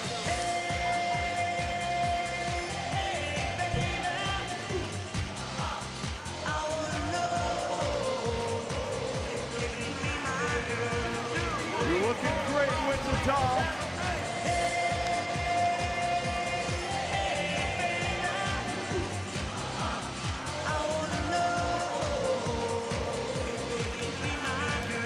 Time to get some steps in.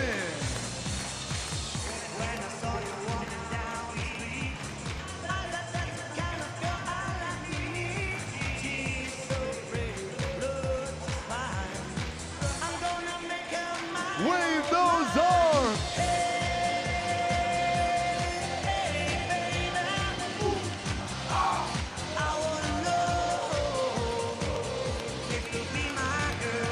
One more time, Wichita.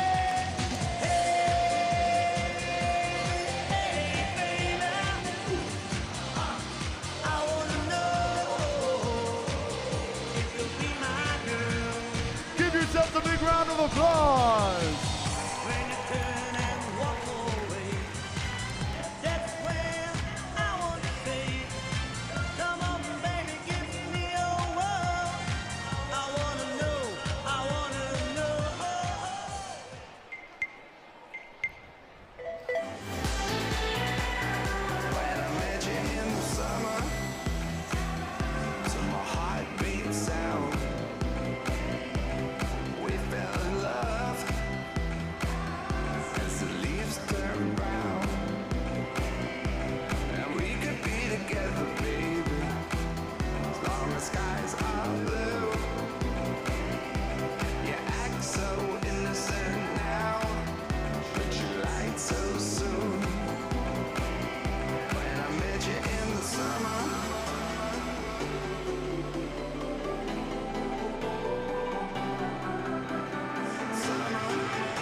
When it comes to Hey Baby, I broke my back spinal, in the words of Mike Tyson.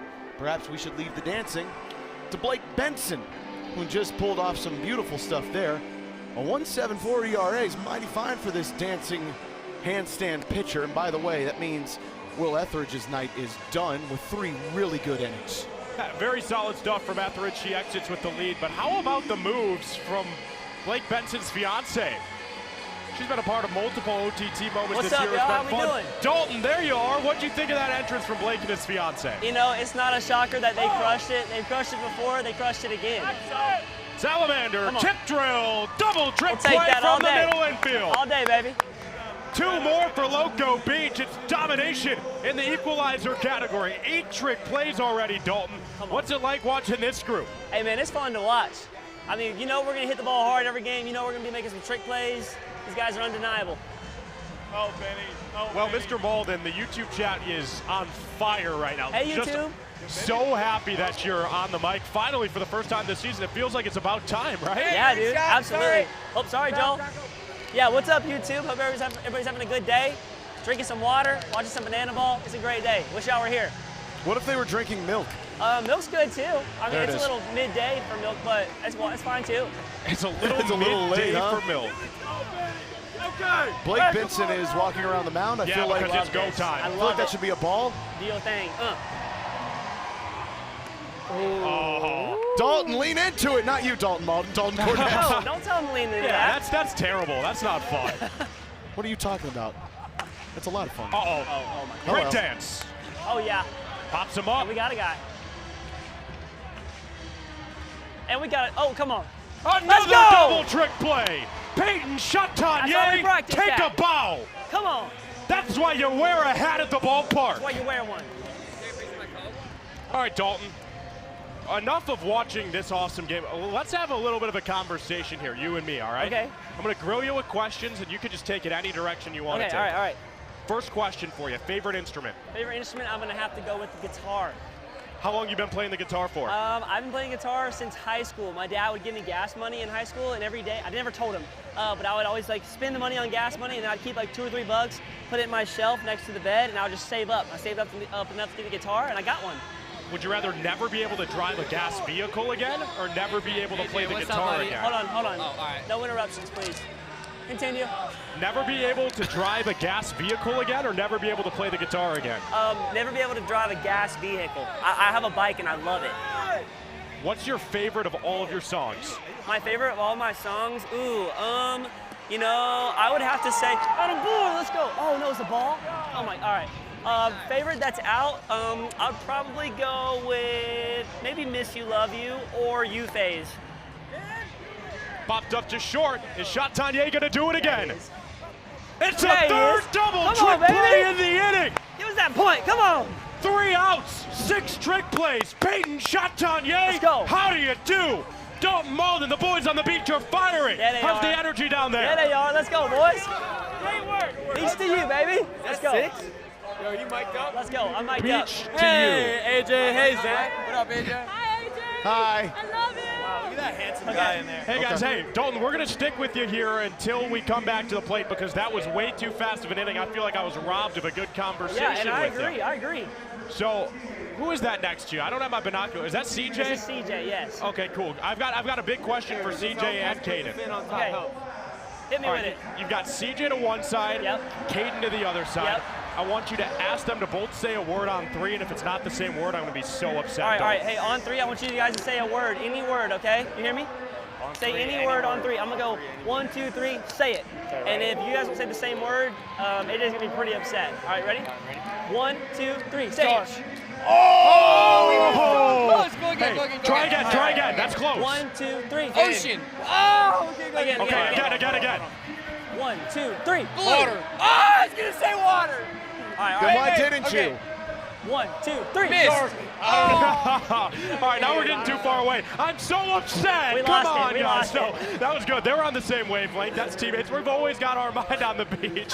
Dalton, I've got to ask another question to you now. The eye black, I don't know that I can call it that. The eye glitter looks awesome. What did that routine look like today? Thank you. Yeah, Christine wears it every day. Christine's our trainer. We love her to death. She wears it every day, and one day I didn't have any on. I just kind of forgot to put eye black on, and I was like, yo, that's kind of fire. And she was like, do you want some? I was like, yeah, let me get it. And she's like, well, how do you want it? I'm like, I just trust you, because we trust her with everything. And she got me right, and it seems like people online like it, and so I'm sticking with it. I trust Christine big time. I'm glad you brought her up because, you know, I've been having my Michael Jordan flu games today and yesterday. She gave me a magic potion, and all of a sudden I don't feel like I have to cough anymore. Dalton, you look amazing. You sound amazing. Songbird, thank you so much for being mic'd up. First of many this year. Absolutely. Thank y'all. Rock and roll. Dalton Malden, everybody. I mean, what a good human being. That just makes me smile ear to ear every time I get to talk to him because he radiates sunshine. I'm going to be honest with you. Caden and CJ were pretty bad at that game. You know, there's a lot of words in the dictionary. Can we cut them a little slack? No. The first thing that they said was Finn and Ocean. That's close. That was bizarre. Oh, Dane just stepped out of the box. Oh my He's goodness, out. Dane Tofflin has broken a rule of banana ball. Philly gets a strikeout a bizarre way with a stepped out of the box strikeout. Oh yeah. Oh yeah. Yep, Hector realized it immediately. Can't do that, Dane. Jordan Brewer trying to punish one of the umpires for that call. No, causation and correlation aren't always the same thing, but I've got to agree with the YouTube chat. We're going to have to give Dalton another try because he's now been mic'd up for 1/2 inning, and Loco Beach had 6 trick plays. Yeah. At this point, the Firefighters might need to start going for some trick pitch strikeouts here if they can get something.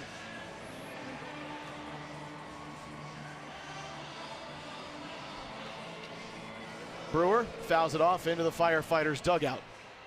Jordan Brewer, 2 plate appearances today, 2 sprints. He'll have to fight for one here in a 2-2 count. Nobody on, 1 away.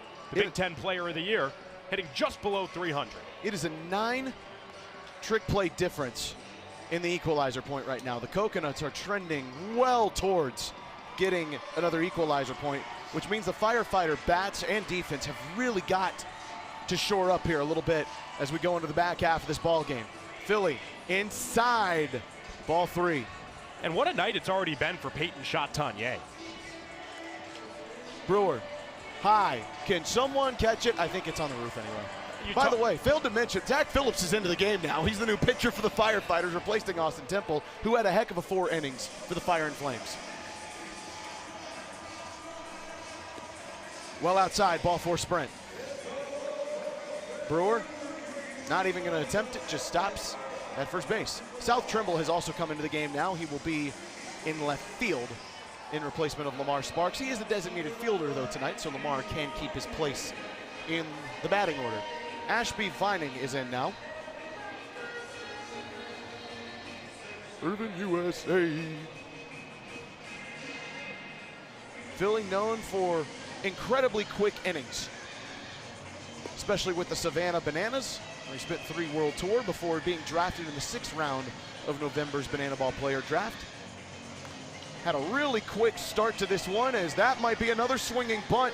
Logan Lacey's going to let it dribble all the way to the bag, and it's a single for Ashby Vining. And these are the kinds of breaks that just seem to have gone against Philly all year long. I'll take it a step further. It feels like these things have always been breaking in the tide direction of Loco Beach. This series, everything going in favor of the teal and orange. No different there. It's a single for Ashby Vining on a ball that just stalls up on the yellow bag. Brings up Ben Parker, still only 1 away. Armani Henderson in to run for Vining. So there's a couple ducks on the pond for the biggest man in the sport.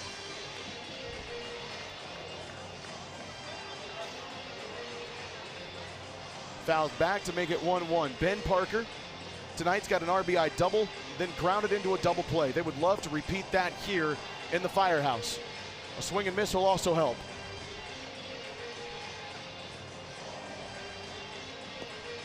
Philly trying to make him bite inside with the heater, wouldn't go.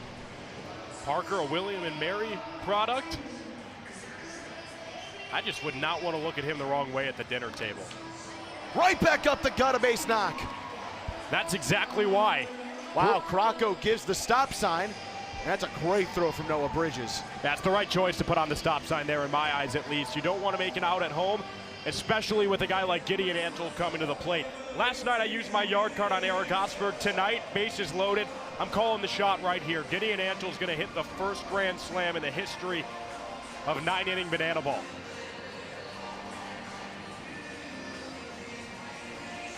A lot of Coconuts seem to agree. Well, it'd be a home run if the yard was about 20 feet. Instead, Eric Jones Jr. sneaks behind our first base camera operator, who didn't move a muscle, by the way. Good on him. So that yard card has been used twice this weekend, and not once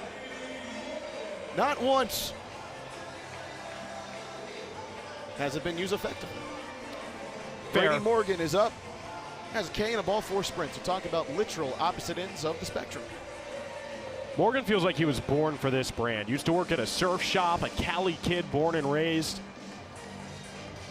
The beach is life for number 31. In a lefty-on-lefty matchup, one of the rare ones you'll see in a firefighter game. Just 2 lefties on the staff. Right back up the middle. Can Tiny catch up to it? Step on the bag at second, and they strand. The bases loaded at the beach. Firefighters play with fire, but they don't get burned. Big time getting out of a jam tonight here for the Fire and Flames, and they need it with the trick play deficit. But Tyner Hughes comes up big right there. Ben Parker, and that might be what you see there with a ginger knee. Maybe not be able to use everything he can in those legs. But Tyner Hughes gets the job done, and the fire line is here with Chief.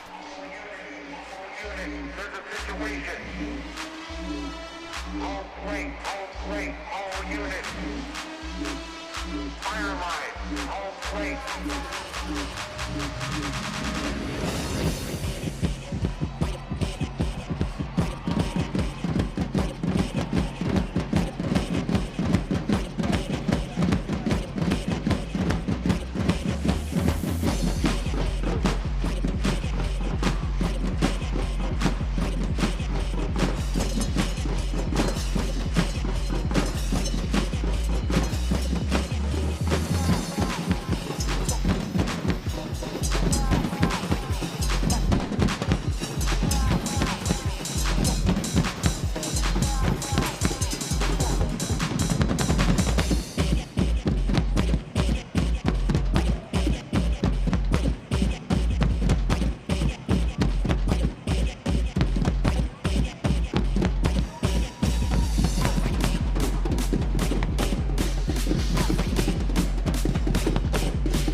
Get hype for the fire line!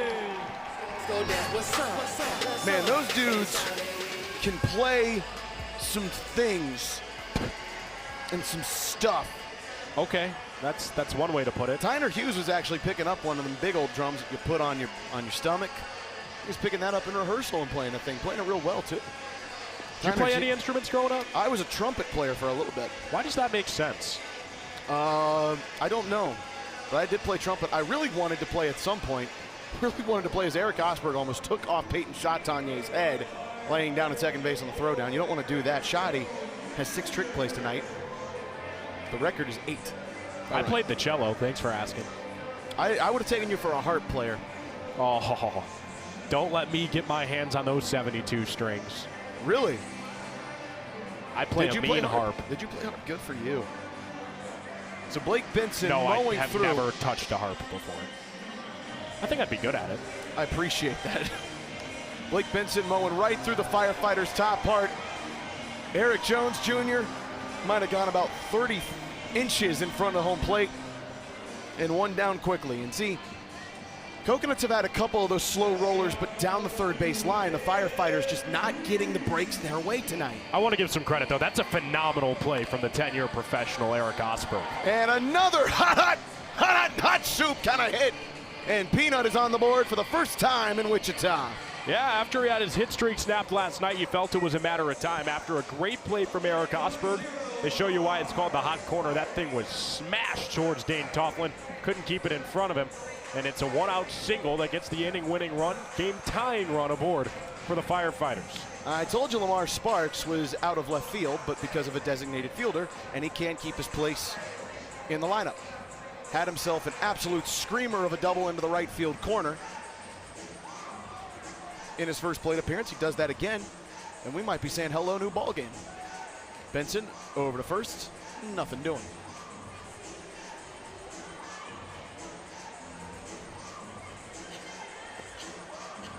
Lamar keeping it to the outside. And this is a guy that it's incredibly tough to work against him. Benson trying to deke out Peanut. he'll do nothing of the sort productively. Looks back, and again, outside. Ball four sprint, and Peanuts immediately moving to third, and if the Coconuts slip up on defense, he could be getting home. Grooved it in, ball four sprint. Lamar got a great jump out of the box. They look pristine. Oh, Lamar's gonna test it, and he goes standing up. Two-base ball four sprint for Lamar Sparks. What a nice night for him, a double. And again, gets to second base, this time on a two-base ball four sprint. Oh, Mason Maxwell, what you got?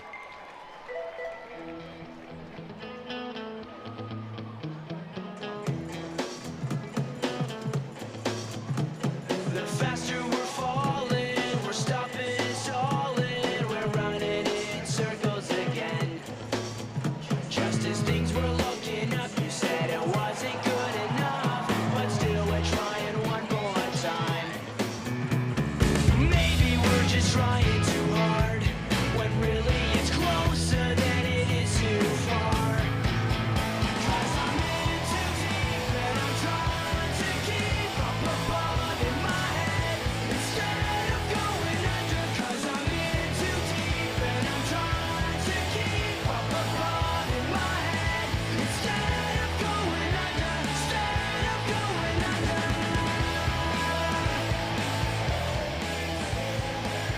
Look, I know it all goes down to taste. That's the best song we have ever used for a walk-up in the history of the Firefighters. In Too Deep by Sum 41. Mason Maxwell moshing for his life at home plate. That was beautiful. And immediately trying to punk rock one out of here. Quickly, Zach, the big thing about getting the extra base to second on that ball four sprint, the force is no longer in play anywhere but first, and there's not really a double play in order either. Blake Benson's going to have to get creative to find a pair of outs. Mason down the line quickly in an 0-2 hole. And if you look at what the Coconuts are doing, playing way in, because if anything is dribbling in the infield, Peanut might give it a test. Mason down 0-2 would love to give the Coconuts a fat lip here. Handstand pitch. Handstand strikeout! Blake Benson! Handstand pitch sends him back to the dugout. It's the 13th trick play of the night. Loco Beach has 10 more than the Firefighters. This the best of them all. You are so gross. Bad Betty. Yuck. For out two. Still not out of trouble just yet. Dakota McFadden comes on in. Series against the Coconuts might have been a turning point for D-Mac this season. Through the first 3 games, he'd struck out 5 times and really wasn't hitting. Val Perez pulling him from the lineup full time for a weekend in Arkansas against the Loco Beach Coconuts.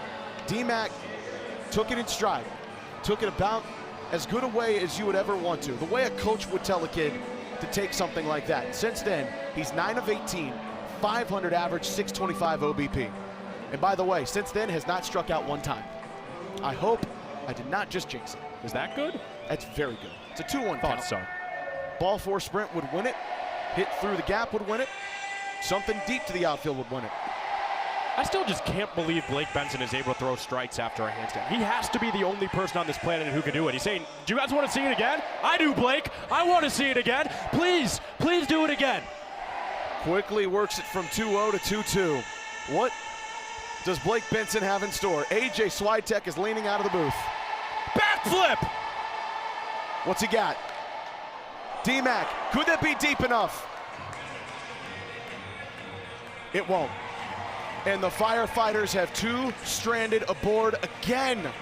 That's 4 runners left in scoring position for the Firefighters tonight in a game that's 2-1 and the trick plays are not there. They've got to have it. Maybe this will juice them up. Here is our Firefighter of the night.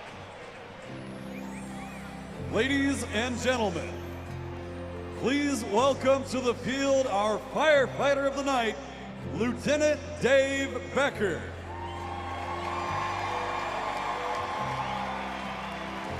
Dave spent 12 years with Kansas Task Force 5, answering the call not only in the state of Kansas, but throughout the Great Plains region. This special response team didn't just fight fires, but assisted with natural disaster recovery missions, building collapses, and complex water rescues. He is currently assigned to the Fire Investigation Unit of the Wichita Fire Department, where he has investigated arson for the last 5 years. All in all, Lieutenant Becker has served your community for 25 years, and his dedication to service has inspired his son Bryce to join the department as well. Fans, please join us in celebrating our firefighter of the night, Lieutenant Dave Becker.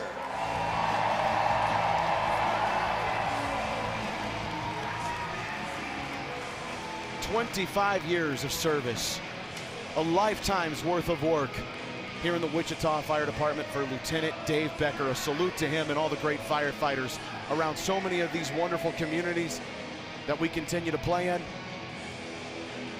That's the special part about coming to a game played with the black and neon. Zach Phillips goes out for a second inning of work. Boy, the innings start to become way more important here as the firefighters go on. At this point, it seems awfully tough to think that they're going to close up the equalizer point with a 10 trick play separation. The biggest issue right now is one of the best teams, no, the best team in the league with runners in scoring position has had one inning where they brought them home. First inning, they left 2 in scoring position. 5th inning, they've left 2 in scoring position. Scored a point in the second, that's it. This is a team that's got to find their bats again in the biggest spots. Perhaps this is the way to juice it up. Eric Osberg going up against Philly with a lefty on lefty. After 3 straight scoring innings, both teams were held at bay in the 4th and 5th. Blake Benson, I am not over what he has done with Loco. He's so much more than just an entertainment player. He's been the team's best arm by a wide margin. Eric Osberg into the sky. Logan Lacey, tip drill, and into the magic hat. And if you're gonna come back, that's a way to start it. 6th inning, a double trick play right out the chute for the Magic Man and Logan Lacey. Still a 13-5 trick play advantage for Loco Beach, but that's a start. Double trick play goes from the hot corner to the left fielder. Look, Loco Beach blew it wide open in the 4th inning with 3 straight double trick plays. Firefighters can pull it right back if they can do something here. It would help if a fan would catch one. I don't believe they even had a shot. Has there really been one good opportunity yet for these fans to catch a foul ball tonight? A lot of them have gone above the roof. That's why you bring a glove. On the roof, yes, the glove could really use a roof. That's what I used to do. The glove could use a roof? The roof could use a glove. Darren McDowell got a bean on it, and he'll pull it in the old-fashioned way. And there are 2 away quickly for Zach Phillips. Rectangle's a square, roof's a glove. Darian McDowell's got a glove in right. Able to camp underneath it for the 2nd out of the inning. Philly's been cruising. The ceiling is the roof. And Philly has been cruising. But the ceiling can't hold us. That's a good song, isn't it? Something like that.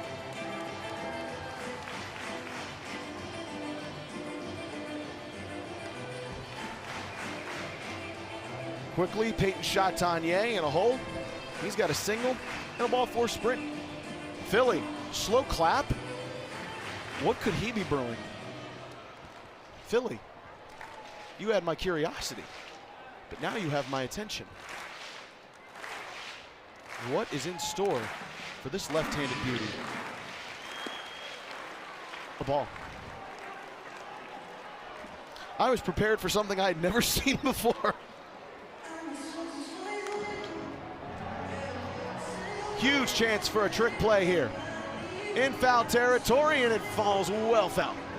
I said it was a huge chance, but it would have been a huge play too. 3 firefighters galloping for all they were worth. That was so anticlimactic. Why are we clapping to throw a normal pitch? Blake Benson wasn't clapping and he was still trick pitching. I know you've got to have something up your sleeve, Philly. Entertain always, man. He's got to find a way to get this out now. He really does. Firefighters could use it. Real quick 1-2-3 inning. Instead, it'll go a little high outside. Take a little for what you would want to take it for. Chatagnier, chance for the fans? Nah. This is the Peyton Chatagnier we know. This is Ole Miss Peyton Chatagnier. Fighting, grinding ABs, working his way on by any means necessary. I like what I've seen from him this series. 2-2. Man, there have been a lot of hot shots to this netting right here, right at the top, and nobody can really actually catch up to it. If the net was about 3 feet shorter, we would have seen so many more fan-caught foul ball opportunities. Shoot, 3 feet, try like 2 inches. Outside, and from an 0-2 to a full count. Top of the order is on deck with Tanner Allen. And a swing and miss! Philly shrugs the shoulders. He did have something special. He gave himself as much adversity as humanly possible and then got the K. Oh, the double deuces. Such a gross pitch. Just runs away from the batter's barrel. After building all the suspense, Philly gets the last laugh. He shrugs it off, and it brings a new man to the mound for Loco Beach in the form of Kyle Perry. But first, before 1 of 1, let's take a look at a play that's 1 of 1. The triple trick play, double play. Look, this was disgusting. AJ, it's disgusting. There's no other way to describe it. It's disgusting. And then, you be the judge of this one. Again, disgusting. It's the only word I can describe for it. Only word I'll say. But wait, there's more. Tulsa, Oklahoma. Hello. How do you do? A second triple trick play, double play on the same night, and it only happened 3 times in 375 banana ball games. I mean, sometimes lightning does strike twice. That's nothing short of miraculous. It brings Kyle Perry to the hill here tonight. Loco Beach almost had themselves another triple trick play in this game. Trickle. Sometimes you just got to say some things a bunch of times and fast. But sure. With T-shirts being tossed around, I want to focus on the man who's truly 1 of 1 on the mound. Kyle Perry, the fastest minutes per inning pitcher on this staff, and the second straight southpaw that takes over on the hill. He's a lefty who works efficiently and effectively. He fills the zone with changeups and dares you to hit him. He trusts his defense behind him, and for good reason. Peyton Chatagnier at short is currently 2 trick plays behind the league record. Ryan Cox holds it with 8. And he won't have a chance here. Right back up the gut goes Darian McDowell. And he's got himself his first base knock of the evening, first base knock of the weekend. And so Noah Bridges now steps on in. He grounded out his first plate appearance. This is just the second trip through the order for the Fire and Flames. Some important results coming in here across the league. Might tell you about it in a minute. I'll give you that as your spoiler alert. If you do not want spoilers from another game, Noah Bridges will spoil that pitch from Kyle Perry. South Trimble will move from fire station to fire station in a single for Noah Bridges. And now we go right back to the top of the order as young Tyner, who we've seen tonight, is unafraid of swinging at pitch 1. Will he do it again? Oh yeah, he will! Sent to God. Where will this land? Will it land? No, it won't! That's a beautiful play in left field from Grady Morgan in South. And Noah both tag up. And boy, you usually wouldn't see that in foul territory, but both those guys have speed to burn. It was deep enough and well played enough from Tyner Hughes. And so it won't be a sacrifice fly out to the 7th spot on the field, but it feels just good enough. Smoke nearly overran the bag. Good job to somehow keep a hand on it. Now with 1 away, again, Kyle Perry, a guy who throws strikes, gonna have to find some creative ways to get out of this inning, much like Blake Benson did in the 5th. And Dalton Cornett's got to find a way to get another walk-off to his column, which he has been so good at this year. Oh, a timeout. Eric Osberg calling for time.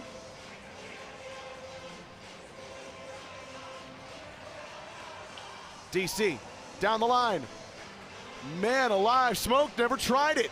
And it'll go down as a trick play for Jordan Brewer, and there are 2 away. Wow, how the turntables. That's great feel from Jordan Brewer, the best defensive first baseman in the league. He stared Smoke down at third, said, I dare you to go home. Well, he didn't accept the dare, so Brewer just said, I'll take a trick play and tap the bag instead for the second out of the inning. Firefighters have got to bring one home. This is back-to-back innings with at least 2 runners in scoring position. You've got to find a way to get one home. Logan Lacey is as good a bat as you could ask for in this spot. Especially have to find a way to get one home when you look at the trick plays. Loco Beach has 9 more than the Firefighters, so this is really a 3-1 game right now. It's a 2-1 count. Lacey went from a 2-0 to a 2-2.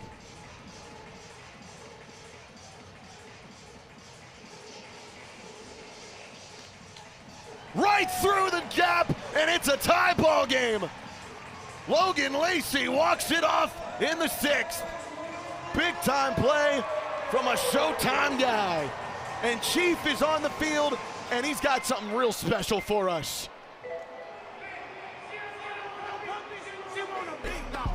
Wash my clothes the other day, found a 10 ball. Flip phone for the jug, just a throwaway.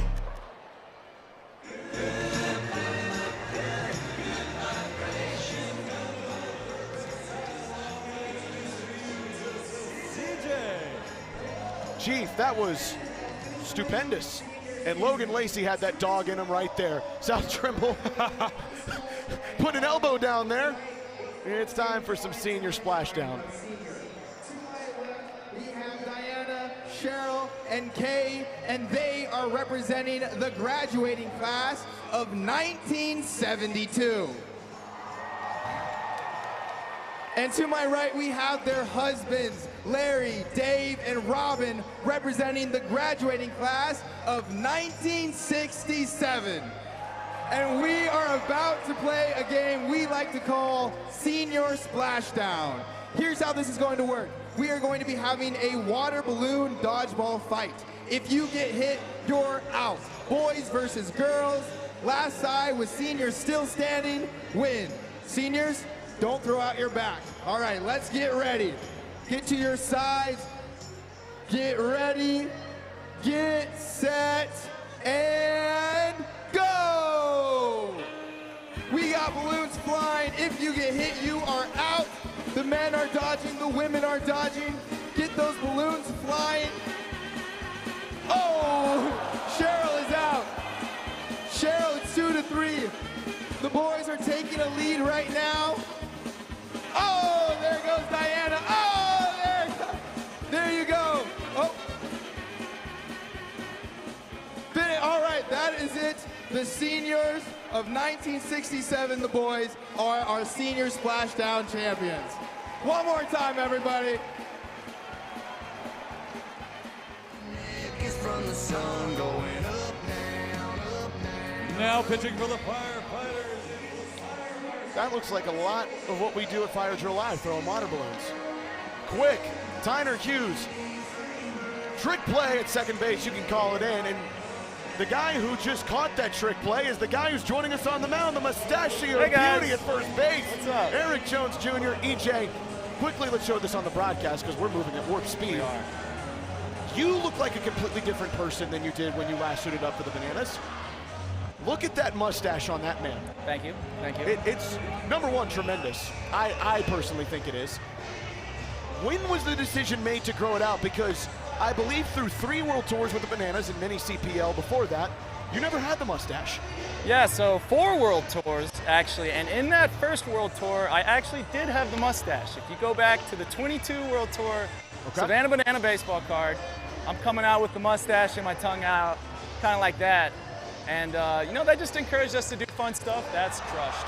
Dane Toughlin, no doubter, his second of the weekend.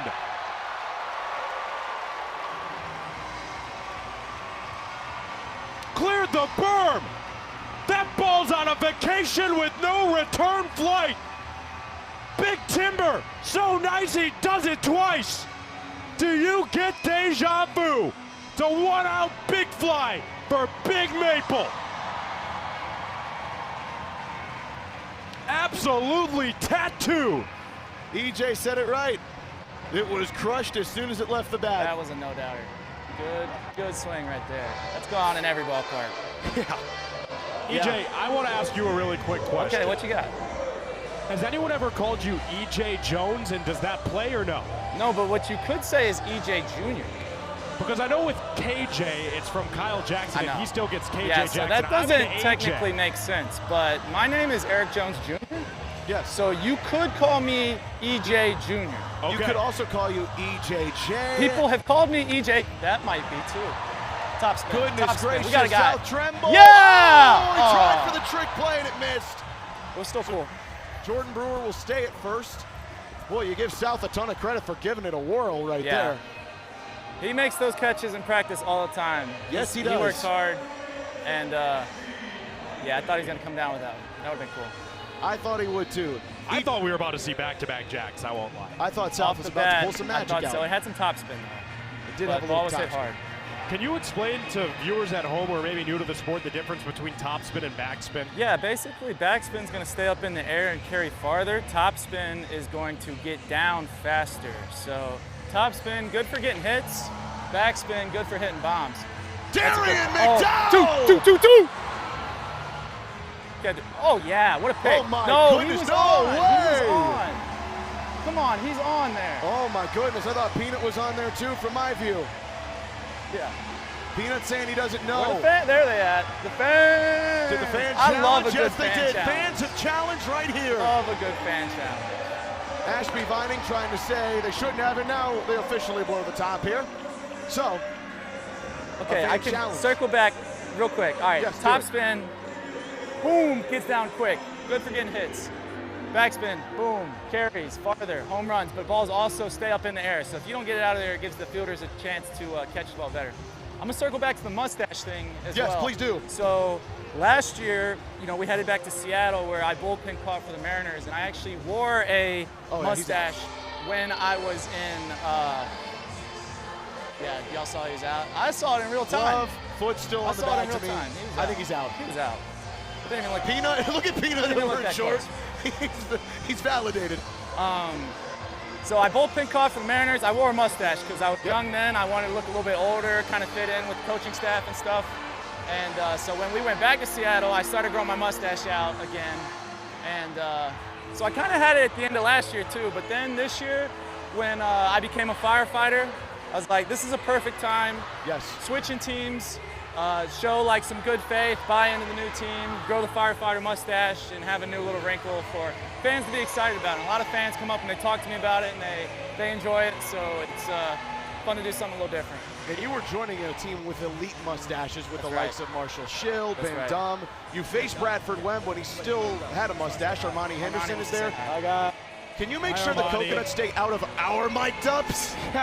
They were all over Dalton Malden earlier. Can we get someone with a neon uniform? Armani, go away! I love it. He loves the broadcast. No, Hold on, no, hold no. on. Here's the call. Here's the call. No, I love you, Armani. That's not me.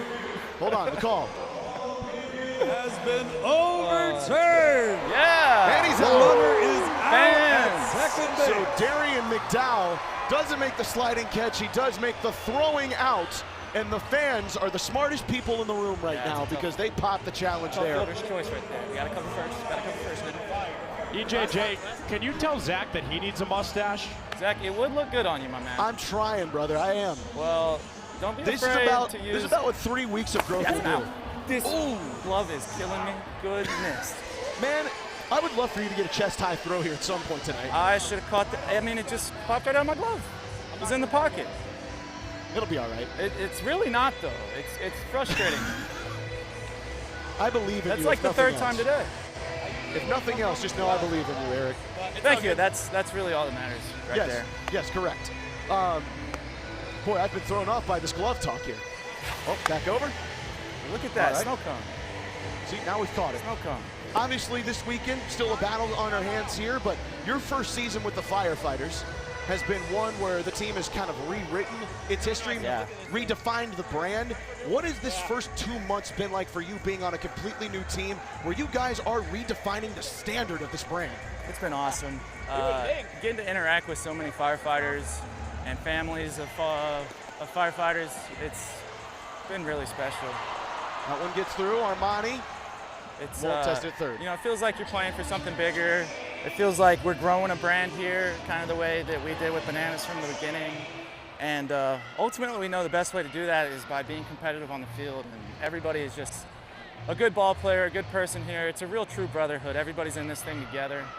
And, you know, I've been welcomed in. It's been just an amazing experience. I'm so thankful to everybody here, the coaches for picking me, and, you know, the Coles just for running this thing, because we're having a great time out here. Thank you, guys. Big K for Marshall Show. Real quick before you leave, your first homer with the Firefighters came against the Nuts. Can we get number 2 against the Nuts? Let's do it right here. Why don't we, Eric Jones Jr.? Thanks for doing this. You're the bomb. Your mustache might be even better. EJ, having fun. And we're having fun here Zach, in AJ, Wichita. thank you guys. I'm here on the field with Mr. Donaldson. We have a back and forth ball game tonight, man. How are you feeling? You know what? First off, Sam, you look great today. Probably the most handsome I've ever seen you look. But I mean, we're out here dealing right now. We're fighting. I don't know if you see the guys over there. You see it right here. Look here. We're battling today. Coconuts thought they had us early. This game ain't over yet, Sam. I'll tell you that right now. Yeah, back and forth ball game with a potential rubber match tomorrow with the Firefighters win tonight. Donnie Day tomorrow. What are we thinking? Everybody loves Donnie Day. It's a day that everybody has marked on the calendar. You know what happens on Donnie Day? We deliver, Sam. We've never missed on Donnie Day. So yeah, I'm ready. We're gonna finish the job tonight. We're gonna get it done tomorrow. I'm feeling fit. There you have it from Mr. Donaldson. Sam, AJ, back to you. Okay, Sam, keep Sam up right now. Keep Sam's IFB up right now. Sam, take the mic back from Jared Donaldson. Sam, take it right back. That just made my whole day. Sam Bauman, take the mic back. What did Jared just call me? Your own team. What is wrong with him? That's so good. First, Kaden decides to take 4.5 decades to say I could win in a fight. Now Donnie calls me Sam. That's actually so good. That might be the best sideline. My feelings are hurt. Oh, no. You're like genuinely sad. I'm sorry. I thought that was funny. Why wouldn't I be? Because that was hilarious. Sam was wearing his jersey, and then Donnie called you Sam. Did they change? Sam, AJ, back up to you is crazy. I saw Sam walk behind the backstop like 4.5 minutes ago in normal polo. Oh, that's so good. I wake good. back up and he's got a jersey. That is so good.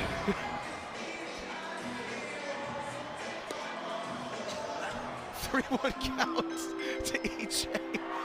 Oh my gosh, I needed that laugh. That was so good. I've been having a talking to with these Firefighters as EJ skies one towards the fans. Does anybody have a play on it? I don't believe so. I would have understood if he called it me, Sam, but the fact it was you is what. Yeah, that's me rolling. Donnie and I had some insomnia cookies as Peyton takes a screamer right to the face and still gloves it for the out. Like, we're gonna have to have some discussions. Chief is here. I'm gonna get his name right. This is payback for me calling Dane Tofflin Jordan Brewer. That's what this is. And Sam Bauman has now, I hope, got his IFB working. I'm gonna need an answer from Jared Donaldson at some point as to why he called me Sam. Karma always comes back, man. Karma chameleon. You're too young to know that reference. Me and my mom used to listen to that on the way to kindergarten. Good. Red, gold, and green, baby. You just got out of kindergarten, I think. Something like that. Peanut wanted to send that one back home to Berry Hill. I am a believer that if you tell yourself it enough, you can stay young forever. I drink from the fountain of youth. Sure. Nut. Slow roller. Tofflin. Barehanded, not in time. It'll go down as a single. It's a big play and a big hit for Nut, who's got a second single on the evening.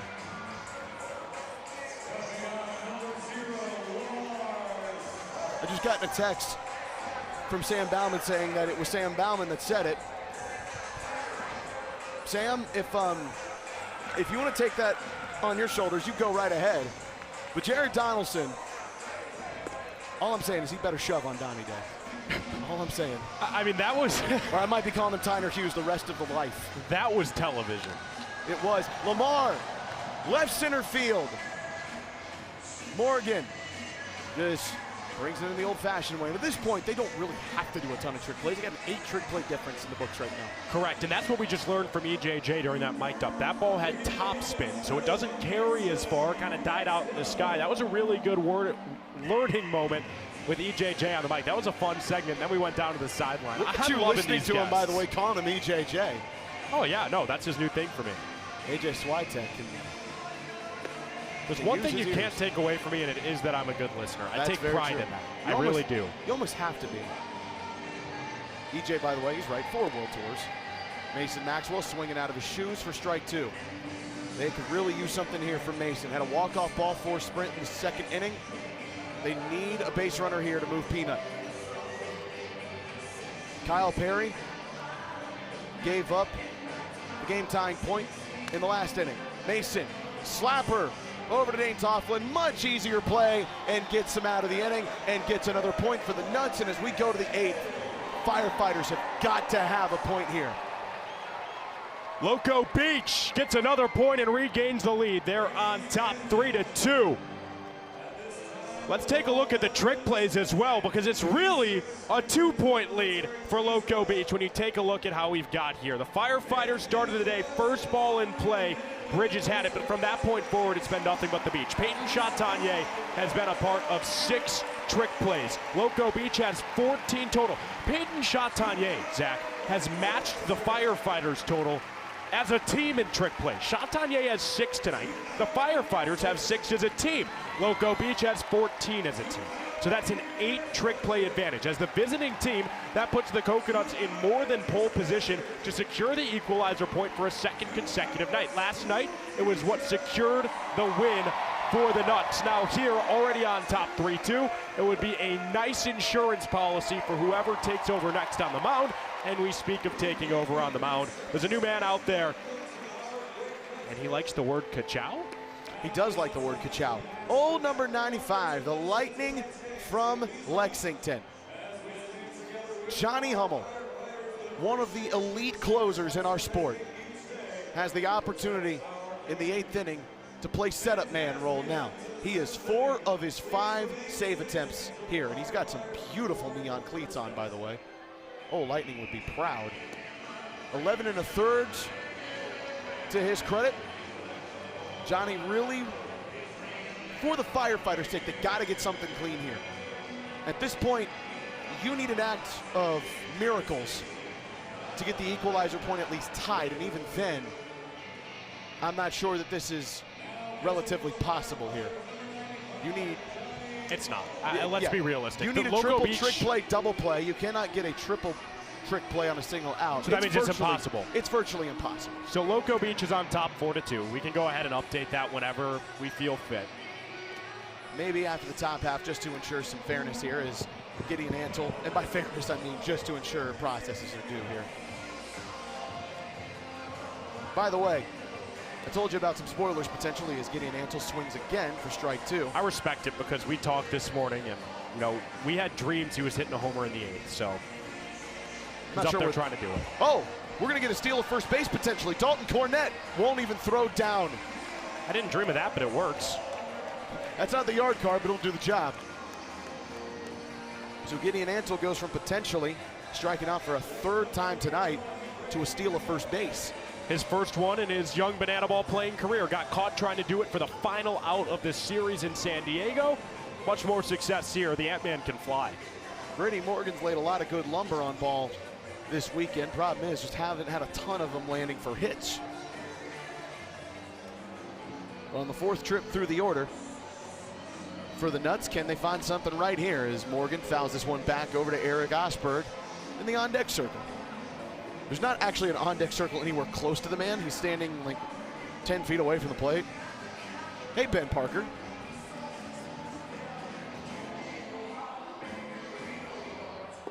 It's really gutsy of you to say, hey, get Ben Parker. That scares me. Why?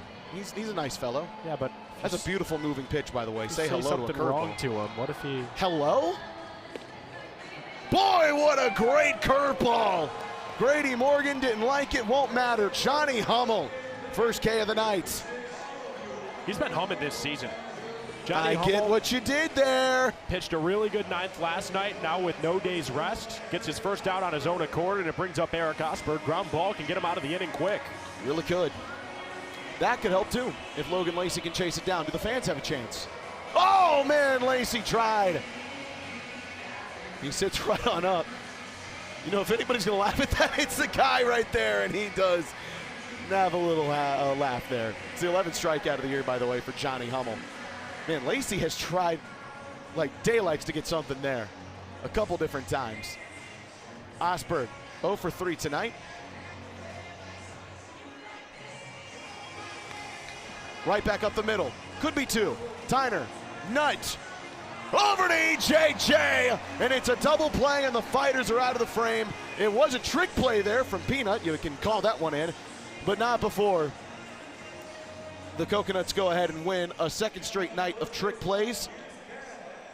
And they have a 4th point now added to their score. Kaz Egan is about to lead us in Lean On Me. And right now, we lean on you, Banana Ball Nation, as the Firefighters need to lean on a heck of an 8th inning here.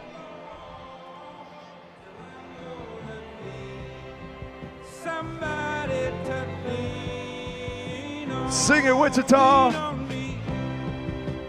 When you're not strong, and I'll be your friend. I'll help you carry on, for it won't be long till I'm gonna need somebody to lean on. You just call on me, brother, when you need a hand. We all need somebody to lean on. I just might have a problem that you understand. We all need somebody to lean on. Lean on me when you're not strong, and I'll be your friend. I'll help you carry on, for it won't be long till I'm gonna need somebody to lean on. Wichita, you are I was not absolutely asking for Yoshi to be thrown at my face while I was doing Lean On Me. Yoshi attack. Everything is breaking against me right now. Jared Donaldson / Sam Bauman didn't know my first name. Caden Green took a 1.5 years to answer something about me. Yoshi's been thrown at my hair. Thankfully, I have a headband on. Hairband? Hello. Zach Smith, not Zach Watson. Zach Smith is on the mound, AJ. A lot of Zachs here tonight. Zachary Bridges, Zach Smith, me. Zach Smith is the one we're going to focus on really quick. You He's got betcha. an angel number in the minutes per inning, 5.55. That's good aura here for number 19. The ERA not where he wants it to be, but Zach Smith's a guy who, when he's in the zone, is highly competitive. I'd like to see him work a little bit more with the fastball here and use that Yoshi magic on his side to keep the 8th scoreless and hold on to a 2-point advantage headed to the 9th. Needed here. Firefighters need one swing of the bat to technically tie the game in terms of runs and points, but the equalizer point already earned, and you can see it right there in the bottom of the 8th. Coconuts have won it for a second straight night, and that is the price of admission for being the home team, is the opposing team does have the ability to get that extra point, and if they're leading, boy, it could be tough. D-Mac swings and fouls. Make it a 1-2. We have started play finally in Tulsa, Oklahoma. Long weather delay up in the Sooner State. The Clowns and Tailgaters have gotten going. Party Animals and Bananas have finished up in the A. Here's a spoiler alert. You got 15 seconds. 10. Zach Smith with the 2-2. D-Mac screams it to the roof. 3, 2, 1. Party Animals, winners. And that's no small bit of news. The Bananas now have lost 3 straight as D-Mac stays alive. And that first place spot is very quickly starting to fall out of their grasp. And that's big for both the Tailgaters, the Nuts, and the Firefighters. Could all use it as D-Mac just continues to fight for his life and potentially his lunch. For the Bananas, they really rolled all the way into the Banana Ball Open, took down the Clowns with ease in round 1, but after dropping back-to-back games to the Tailgaters, they have a losing record, and it's been put on display. It's allowing teams to chase them down. Loco Beach has a chance to get back over 500 with a win tonight. Let me make a revision, actually. They've lost 4 straight because they dropped game 2 in Yankee Stadium. Correct. D-Mac beginning to look like the 9.5-hour bat we saw from Brett Carson and Bradford Webb last night. 3-2. Ball force sprint. Big one for D-Mac. His first trip to the bases tonight, and I do believe he will have to stick on the pads and keep running. Nope, Smoke will come aboard. He has not been used in this trip, and now the horns are sounding for Chief. Good boy.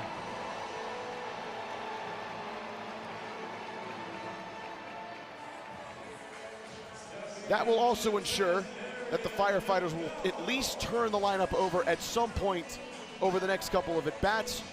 If D-Mac had been retired, they could have had to wait until, goodness gracious, the 9th inning to have to go there.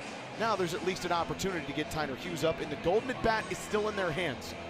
Noah Bridges is on deck. I do not think they're threatening to use it at this point. Darian swinging for all he's worth, 1-1. Single the last time he came up.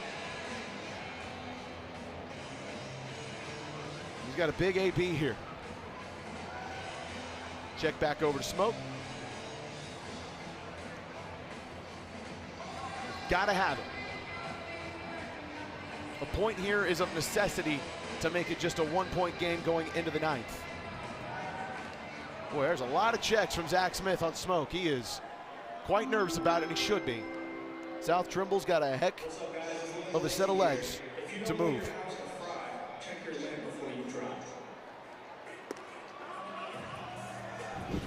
Zach Smith thought he had it. He will not. Make it 2-1. Darren McDowell's got 1 homer on the year.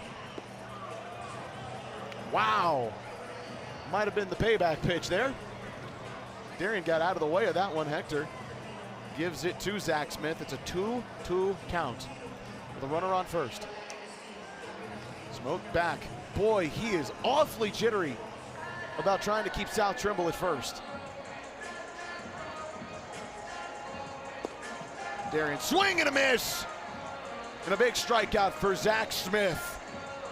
Big time punch out for Zach Smith. I don't know that jittery is the right term. I like keeping Smoke in check over at first. That's the inning-winning run. You don't want him to advance to scoring position by any means possible. There's no foul for throwing over to first a bunch of times. Just keep him over at the bag and find strikeouts. It's working for Zach Smith. There's 1 down. Ground ball can send us to the 9th with Loco Beach up by 2. This is about the last part of the lineup where you would think the Firefighters might pull out the golden AB. And they have not elected to use it. They're going to the top half of the order. The second, Noah Bridges has his AB done. Boy, they could really use him getting one into the outfield. South thought about stealing. Osberg holds it. It's like a game of cat and mouse right now. It really is. Again, a 4-2 lead versus a 4-3 lead is on the deck here for the Fire and Flames as Noah looks at one inside, and boy, Zach Smith wanted it again. Last time he did that look, he got a ball at the chest hair, so Darren McDowell called for a strike. And Bo's on a ladder. Bo is on a ladder. Where else could he live? Noah, strike 2, and again, it's the same story. I actually met a bunch of Bo's buddies at the Hoover Dam last week. Good. 2-2. Man alive. 3-2 count. You want to talk about cat and mouse. This is the ultimate game of cat and mouse. Full count. Smoke can take off if he chooses. And a swing and a miss. Back-to-back Ks for Zach Smith. Okay, bandana man, I see you. Oh my goodness. Uh-oh, I also see a golden robe. Ladies and gentlemen, the Firefighters are invoking the Golden Batter Rule. Hitting in the place of Tyner Hughes. Here is Logan Lacey. So the owner of 2 singles tonight will go back up to the dish. The leadoff man in a rare golden AB stays in the dugout. Again, Lacey Let's say the Firefighters get a single here. DC3 is up, and then Lacey comes right back to the dish. Tyner Hughes can stay in the game because of the golden AB, and they could use him on the base pad should Logan Lacey get aboard. He led the Firefighters in golden at bat opportunities last year. He gets another one tonight. Outside. This is back-to-back batters. Zach Smith has started with a 2-0 count. Third golden at bat appearance this year for Lacey. Leads the Firefighters. Tyner Hughes has gotten one. Dalton Cornett and EJ have also gotten a chance with that golden helmet. Lacey, and the golden at bat does the job. Smoke round second and stays right there. So Lacey gets himself a single with the golden AB. You'd imagine Tyner Hughes will come up quickly and take a spot, and he'll do just that. But now, you would expect here too, if Dalton Cornett can get one through, Smoke's coming home. He's an aggressive base runner. Correct, and that's why you have the designated runner out there. Dalton gives the fans an opportunity. Do they oblige? Bring a glove. Man in a Coconuts jersey had the hat out, and I thought he got it. I think it might have been punched away. That's why you bring a glove. But it is a quick 0-1. Make it a quick 0-2. Zach Smith's had to work for it. This is now a 26-pitch inning. If he can keep the Firefighters at bay, massive ahead of CJ Williams' ninth. There is nobody the Firefighters could use more than Dalton Cornett. That'll do the job. Walk-off double, and the Firefighters pull within a point. That's why you use the golden bat. Smoke scores, and DC3 has done it again. Walk-off double, and we go to the ninth. Back-to-back nights with a 1-point game. DC3 on the 0-2 got every bit of it. I think everybody in this stadium thought it was gone. Dalton might have thought it was gone. Goes off the wall. You see a Firefighter fan trying to play a little interference. It wouldn't matter anyway. DC3 swings a hot stick. That's a big one for the Fire and Flames. And now Sam Tenez is here. I bet you I know he's about to sing. Something about legends.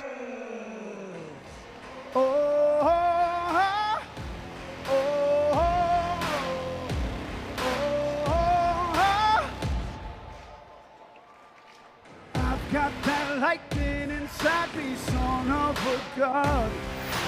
I'm like a titan that's rising, oh, just you one. I'm stepping into fire. There is no time to rush. I've got that lightning inside me. This is how legends are made. Oh, oh, oh, oh, oh, oh, oh. This is how legends are made. Oh, oh, oh, oh, oh, oh. This is how legends are made. Entering to pitch the final inning for the Firefighters, number 18, Ben Dunn III.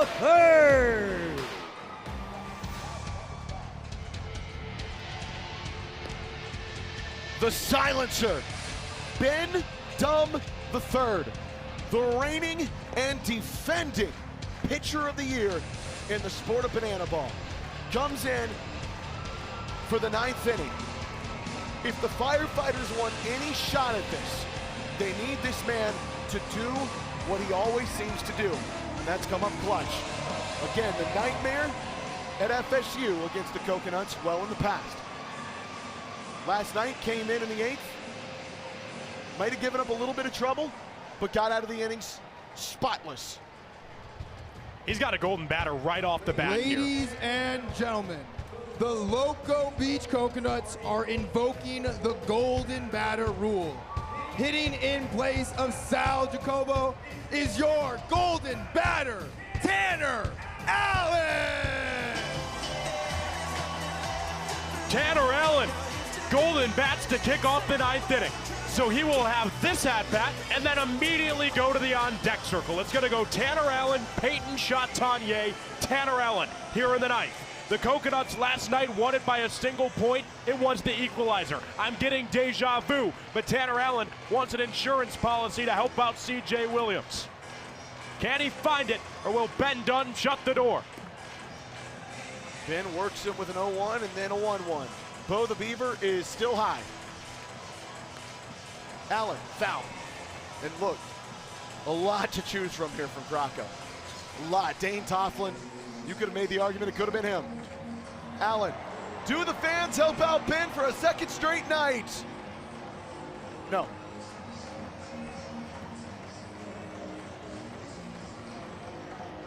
Come on, Terrell. We'll try the 1-2 again. Outside. You're right, AJ. If he gets aboard, he can come right back up. If he strikes out or gets out, he can come right back up. Fans, no. Yeah, regardless of the outcome of this at-bat, he will be getting another at-bat here in the ninth. So good for him to see all these offerings from Dom, already 6 of them to settle in. Make it 7. Into the dirt.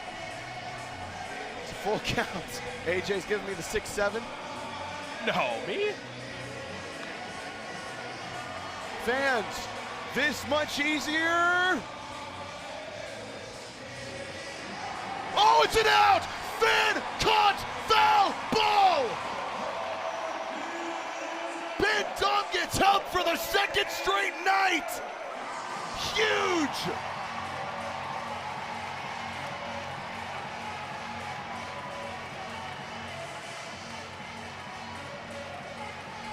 Let's see the replay.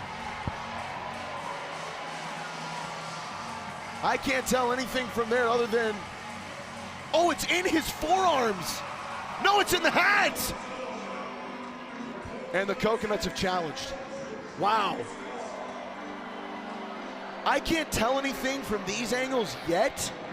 Well, I'll tell you what, one thing that I can tell is Coach Krakow learned a lesson from a night ago. You're able to challenge a fan-caught foul ball. Last night's was bobble, but there was no challenge. This one, you're going to need concrete evidence to see things overturned. Yep.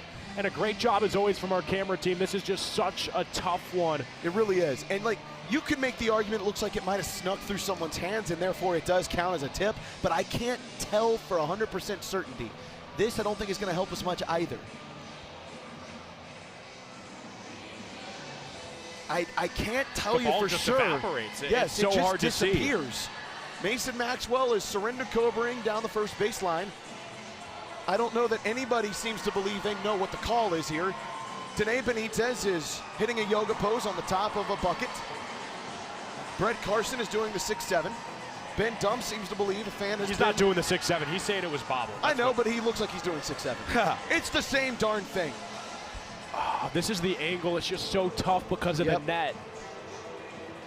It is in a guy's hat. Now, the question is, does it sneak through somebody's arms?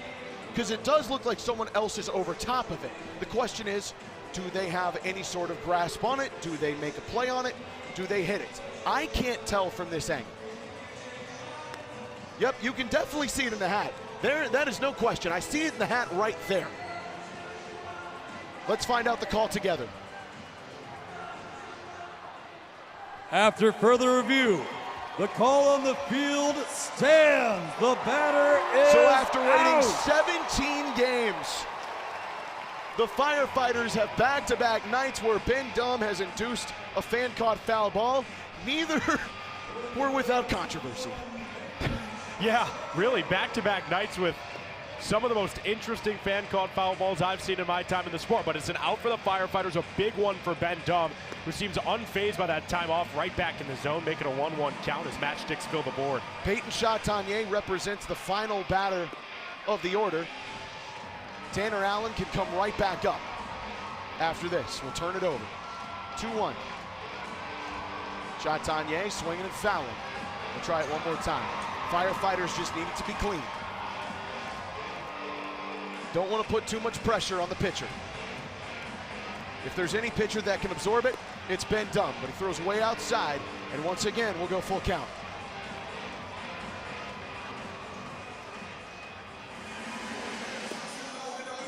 Ball four sprints. Ben palms to the skies. Thought he had strike 3. Instead, it's a ball 4 sprint, and the top of the order is back up. And that means the guy who was just caught out by these beautiful people in Wichita has a second chance at life here. Tanner Allen has been playing on a different level than most of this league, an entirely different stratosphere. And the Loco Beach dugout's on the same page. Everyone losing their hats, throwing them right now in the grass, indicating they think he's hitting a home run. That's not a homer, but it'll do. Saltwater single into right, moves Peyton Chatanier up a station and extends the order for Dane Tofflin, who's homered on back-to-back evenings. That is Tanner Allen's first hit tonight. And we saw this down in Texas in a comeback situation. Now it's to protect the lead.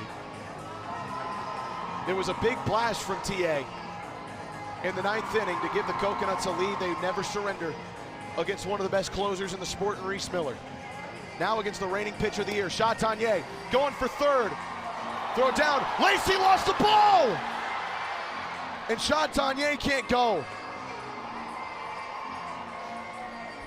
But Big Tanner Allen is up to second. Double play is off the table. It's a huge spot to show some guts and pull off a double steal. And now you really need something to go your way on a guy who doesn't strike out very much and has really hit well. Dane Tofflin off the base of the wall. In comes Chatanier. Allen scores on his feet. Big Timber. Are you human? I don't think so. It's a 3-point lead for Loco Beach. And a third extra base hit for Dane Tofflin in 2 nights. Number 23 took a strike and then left no doubt all the way to right. It is a 6-3 ball game. And this is where the Firefighters, you needed something to go right. You needed to make plays. Great Dane isn't human. He's not. You needed to have something, and now it's blowing apart. Jordan Brewer dunks one into right field. This will score run number 7, point number 7, excuse me. Racing around to score is Armani Henderson, and the Coconuts have put a stranglehold on this one. RBI single Jordan Brewer. Sorry, Firefighters, you can't extinguish this vibe. The beach can smell it. 9-9 on the year. Can it be a third consecutive series win? After missing the Banana Ball Open, the comeback Coconuts have come back with vengeance. And now again are taking over another city on this world tour. Let's go Loco, come on! The fact that the Coconuts have done this now on 3 occasions against the reigning pitcher of the year is just, you tip your cap to them. Ben Dumb is nails, and they have just found a way to get barrel on bat on him multiple different times. Tonight, you put 3 runs onto the top of the frame. Finding another slow roller, another swinging bunt, and another hit. And at this point, if you're the Firefighters, it just gets to the point where it feels annoying, but it's what the Coconuts have done. They have just gritted together a bunch of plate appearances. The 3rd single of the evening for Ashby Vining. And the 2nd that's been a slow roller to 3rd. Everything going the way of the beach. When you spread love, when you spread good vibes, the karma comes your direction. And it's been a matter of time. Ben Parker staring it all the way into center. It doesn't have the legs to leave the yard. Noah Bridges camps underneath it for out 2. Parker pimped that thing. He thought it was gone. Noah Bridges did not, and knew it immediately. Ashby Vining will hold at first. There is a runner in scoring position, and for the Fire and Flames, this is massive. You've got to get him home. You've got to get Ben Dumb out of this, and the guy up to the plate is Gideon Antle. Last time these two faced, Tallahassee, Florida, Gideon Antle coined the comeback Coconuts with a single swing. Now in a game that's already been torn open, Dumb gets another chance against Gideon Antle. He's already surrendered 3 points in the inning. Do the fans have another? No, right through the outstretched hands, and that's why you bring a glove. That one, there was no glove. There was no hat anywhere. Nothing.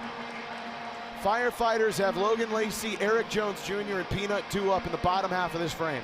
You'd expect CJ Williams will come on to close for the Coconuts. Potentially. With a lead like this, we'll see. You may want to keep them fresh for tomorrow. I wouldn't blame the staff if that's the plan. Zach Smith worked the 8th. Does he come back out? 0-2. Gideon stays alive. I feel like every staff in this league just has to fear this lineup. Loco Beach just continues to add to an already earth-shattering inaugural campaign. 3 across in the frame to make it a 7-3 game. Gideon Antle, another one to the berm! The Ant-Man has done it again! Gideon Antle, a 3-run moonshot! His second homer of the season. Both have come off the reigning pitcher of the year, and Ben Dum can do nothing but sigh. It is a 10-point game, a 7-point lead, and an Ant-Man home run. Gideon Antle, no mercy in the ninth? No, sir. No, sir. I was struggling all night, man, but just try to keep my head in the game and just try to go out there and honestly protect the plate is all I was trying to do. Sam, ask him who called that shot. Ask him who called that shot, Sam. Who called that shot? AJ wants to know. AJ Swiatek called it. He had it in the inning before, but he got me. That's my guy. He knew it was going to happen all night. He never lost faith, baby. Let's go. Never. That's AJ, what dreams are made of. Gideon Antle, the second homer of the inning. Are you kidding? It's a 6-run ninth, and the beach is so darn loco.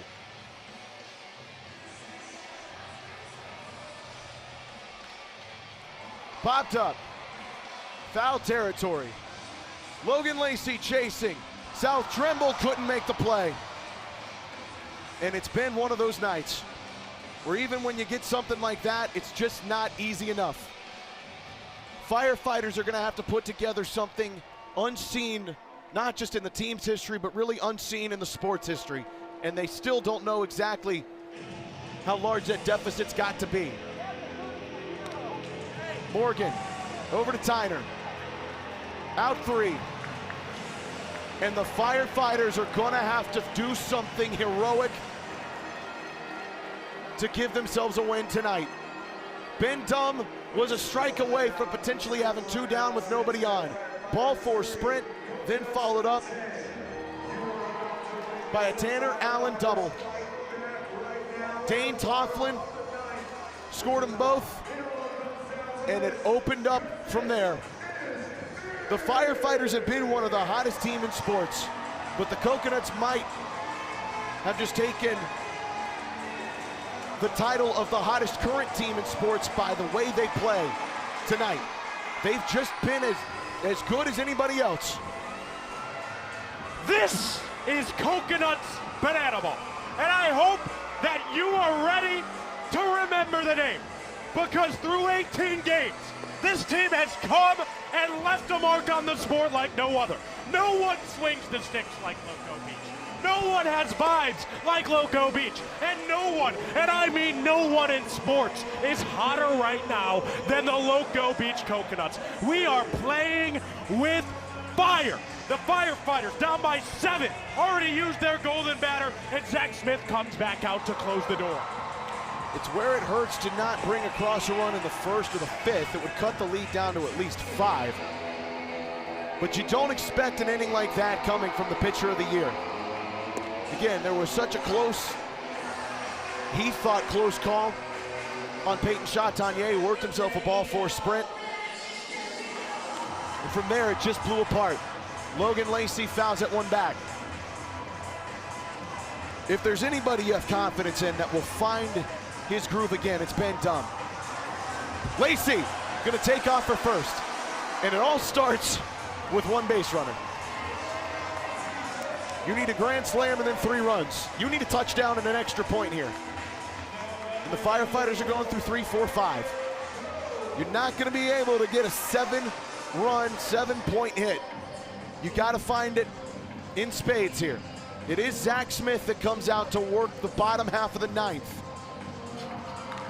There's a pitcher warming up in the Coconuts bullpen. Gideon Antle couldn't catch it. It'll be a double. for Eric Jones Jr. Logan Lacey stopped at second. He might have been able to come home if he kept running, but he stopped because Antle had a great beat on it, but couldn't find the glove. It's a double for Jonesy, and hey, Firefighters start off with 2 runners on, 2 at the plate, and both get on. Now Caden Green got a couple of singles to his ledger tonight. An RBI would start maybe something. Big swing and miss. As AJ Switek just said, golden at bat has already been used. Firefighters are going to use a different batter. They're going to have to pinch hit. And with nobody playing the field in showdowns other than one person, you can do whatever you'd like there as Peanut lays off one high. With all due respect, let's not talk about showdowns. This is a 7-point game. Firefighters are going to have to find it. Peanut again high. Coconuts were down by 5 points in the bottom of the 9th in Arkansas against the Firefighters and drew it back to 1. It is not impossible, but it does feel improbable. 3-2. And if Zach Smith struggles at all so far, 2 runners up and 2 runners on, you wonder if the leash is quick. Peanut, hot shot down the line, it'll score 2. It'll be an RBI double for one, Caden Green. And the lead is down 10-5. Still such a low leverage spot. I mean, if you're at the beach like I am, look in your heart, 110 degrees and sunny. My feet are up on the desk. My curly straw is in my mouth. You can't even load the bases and hit a grand slam and tie this game. It's so chill. Zach Smith, there's nothing to worry about. Just throw strikes. You got the best offense in the lead. They've given you quite the cushion. Just use the whoopee cushion to your advantage now. I cannot see who it is warming up in the Coconuts bullpen. Keegan James. Keegan James is the one. CJ Williams is also throwing plyo balls in the dugout, so there are 2 arms getting hot for Loco Beach should they need them. CJ just stepped up out of the dugout with glove in hand. If called upon, he is ready. But again, it might take a long time to see if he's called upon. A lot of wiggle room here for the Nuts. 2-0, swung at. Into shallow right field, Gideon Antle. Oh, he dropped it! So an E9 will allow Lamar Sparks to get on.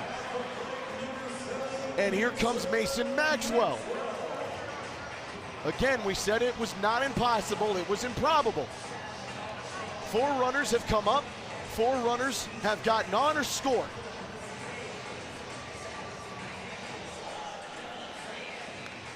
Mason, foul back. Gideon Antle's had a couple hit to him. The first one was a tough play. That one is one he probably expects to make.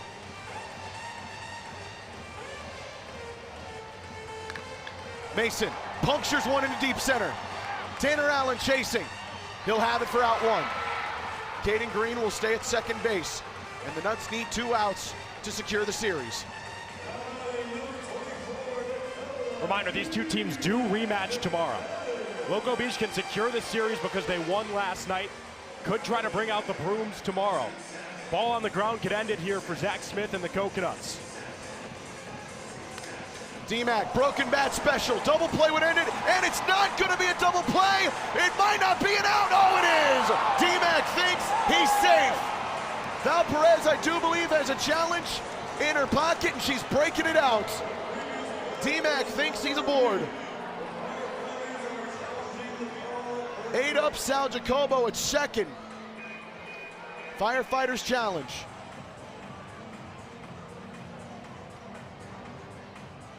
Safe. Safe. That looks pretty clear. It's a quick decision from the umps. After further review, the call on the field has been overturned. He's safe. So what you can't do if you're Loco Beach now is play around. Is let these errors start to pile up. It's a 2-error 9th inning. You love to put your feet up. You love to feel the good vibes, but you've got to lock in. Zach Smith is staying on. There is 1 out. Darian McDowell has game-changing power.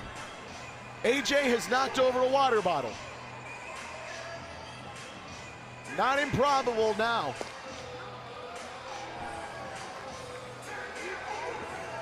Strike one. Darian gonna have to protect the plate for all he's worth. Firefighters are swung with intention in the 9th inning. They are potential batter away from turning the lineup back over to the top. Make it 2-1. I believe C.J. Williams has snuck back down into the dugout. Keegan James is warming up. Darian has worked it to 3-1. Ball four sprint would bring in 2. Zach Smith is laboring. A former coach is going to have to find one of those coaching sayings. Ball four sprint! 2 will score. Darian McDowell with one of the biggest at-bats of his career, and C.J. Williams is coming in. It's a 2 RBI ball four sprint for Premium. And the Coconuts are gonna make a change. Never fear, the villain is here. When you need it most, you call upon C.J. Williams, the baddest man in the entire sport of banana ball. And there's no fear in my heart here at the beach, because when C.J. Williams takes the mound, he tends to do C.J. Williams things. It's now a 4-point inning for the Firefighters, who have found a way to make this interesting. The tying run is coming to the plate in the form of Noah Bridges, and that meant that Loco Beach has to use their closer on back-to-back nights. They didn't want to have to after that 6-run top of the 9th, but with 4 on the answering side, you have to call upon the villain. The Firefighters will send Noah to the plate. They will not pinch hit for him. Noah's got a single tonight. Last time up, he struck out. He's got to find it here. Ripped! Jordan Brewer couldn't bring it in. 2-point game. It is an RBI single for Noah. And now, the game-winning point is at the dish. This is banana ball. This is unreal. How many banana balls have touched gloves that haven't been caught this inning for Loco Beach? At least 3. And that's a tough play, but man, all of a sudden the Firefighters are cooking with gas. I have lost the ability to breathe. 10-8. Tyner looks at it, strike one. On deck is Dalton Cornett. Tiny has not gotten on the base pads tonight. Needs to here. Big swing and miss. We talked about that beautiful changeup last night. He broke it out right there. 0-2. Swing and a miss. Strike 3. And all the hopes of the Firefighters fall on the shoulders of DC3. A man with a walk-off double tonight. If he gets barrel on ball, everybody's breath will be held. A man with 7 walk-offs, second in the sport. Can he make it 8? Looks at strike 1.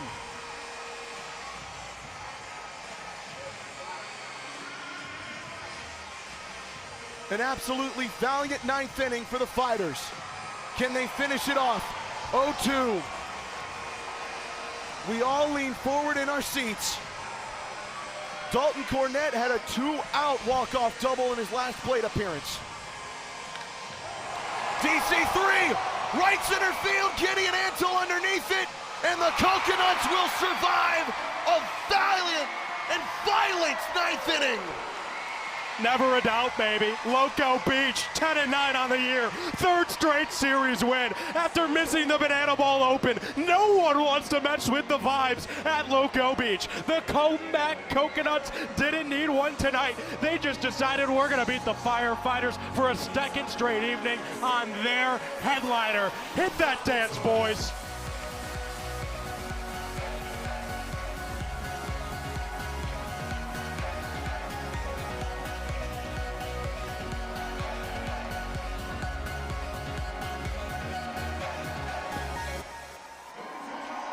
After missing the Banana Ball Open, Loco Beach has played 8 games. They've gone 6-2, and they have proven that no pitching staff in the entirety of the Banana Ball Championship League wants to mess with this lineup. Top to bottom, pound for pound, it is must-see TV anytime you're at the beach. And the Coconuts have won again. It's a 3rd straight series win for Loco Beach. Tomorrow, they'll look to bring out the brooms and sweep the Firefighters right back where they came from. Loco Beach has won 4 consecutive ball games, 6-2 since the Open. How do you do? Let's go Loco, baby.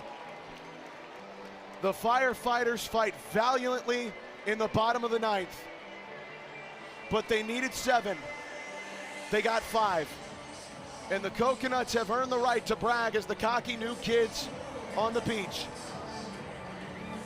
They have one of the most explosive 9th innings that we've seen, and that is saying something given what they've done in the past. The Firefighters put every bit they had into the bottom half. They worked Zach Smith out of the game. CJ Williams comes in, and the Firefighters just couldn't find enough firepower to win the game.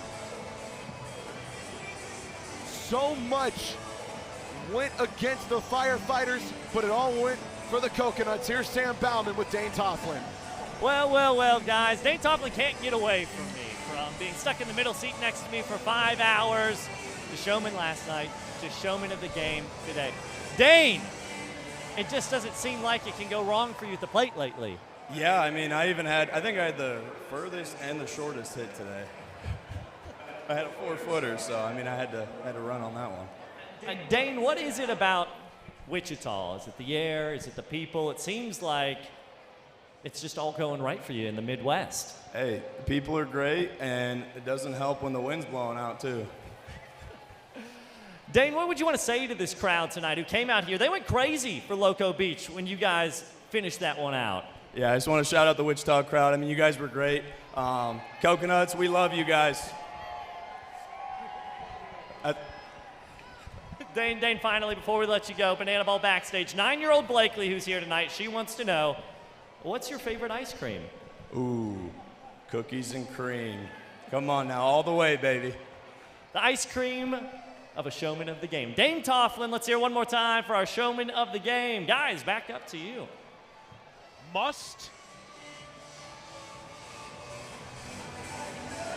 Dane Toughlin reminds you who he is. The Great Dane, the Big Timber, the Big Maple. It doesn't matter what you want to call him because he simply hits bombs. Back-to-back nights with home runs. He adds an RBI double and a big one at that. And he reminds you that when you're watching the Coconuts, it is must-beach TV.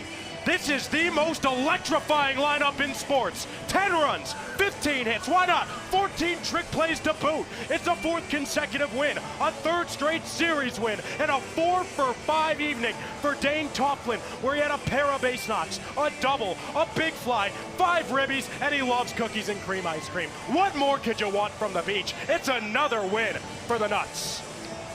Right now, the Coconuts are playing not just like one of the teams that have their groove going as we welcome you inside the Dispatch Center at Equity Bank Park. It's AJ Switek, Zach Staten. They are playing like the best banana ball team in the sport right now. There's just no two ways about it. They are hitting everything, and tonight, they were the best fielding team in banana ball, minus the Texas Tailgaters. They were unstoppable. You give a ton of credit to the Firefighters. Bottom of the 9th, they could have just swung a loose bat, just taken 3 outs, gone home and tried it again Saturday. They put every ounce they had left in the bottom of the 9th. But it goes to show you just how well the Coconuts have played, where they left 2 on in the 1st and 2 on in the 5th. Those are 2 points that become massive there in the 9th inning, and it's because the Coconuts played great defense and they had some really timely pitching, AJ. Timely pitching, good defense. The best part is we get to do it all again tomorrow, right here in Wichita, Kansas. The Loco Beach Coconuts are going to look to bring the brooms that we all packed this week and sweep the Firefighters out of the city, but that's not all. You got the Clowns, you got the Tailgaters up at One Oak Field on the Tailgaters YouTube at the same time as this one. I'll keep it between you and me. We hope to see you here instead of there, but why not both? And then you got the Bananas and Party Animals to kick off the whole day. What better way to ring in the weekend than a little Saturday night action between the Bananas and the Party Animals? The two longest tenured teams in the sport are going to go head-to-head on the Party Animals YouTube at Truist Park in Atlanta, Georgia, starting at 7 p.m. Eastern time. But guys, the vibes are unmatched at the beach. The Loco Beach Coconuts, 4 straight wins. 3 straight series wins. It's 110 degrees and sunny, and I'm not even sweating because we're spreading good vibes. We're spreading the love, and boy, oh boy, if that doesn't go to show you what the power of a smile will do, I don't know what will. So look at me. Dead in the eyes. Make someone smile. Spread love, honor one another, and spread joy. That's all it takes to be a part of the beach, and we want you to join our family. The Loco Beach Coconuts are the hottest team and the most electrifying show in sports. There's nothing like Banana Ball, and there is nothing like what the beach is bringing to you. The Coconuts put up 10 points, a 6-point ninth, and the vibes, the love, they're there, win or loss. Go Loco, baby. You took 75 seconds to say be nice to people. Efficiency. Never hurts. Be nice, spread joy, and love one another. I'm AJ Switek. It's the great Zach Staten. We've got Sam Bauman down on the field. Mohawk Mike produced another great show. So for Alex Gross in the truck and everyone a part of this world-class broadcast team, I'm AJ Switek telling you to go Loco, spread love, and smile all across the country. Loco Beach has done it again, baby. This is the Firefighters YouTube page. He don't get to sign off, I do. For our great team here in Wichita, our great sideline reporter Sam Bauman, I'm Zach Staten. For AJ Switek, words to live by here, folks. Until next time, axes up, shop down. See you tomorrow in Wichita.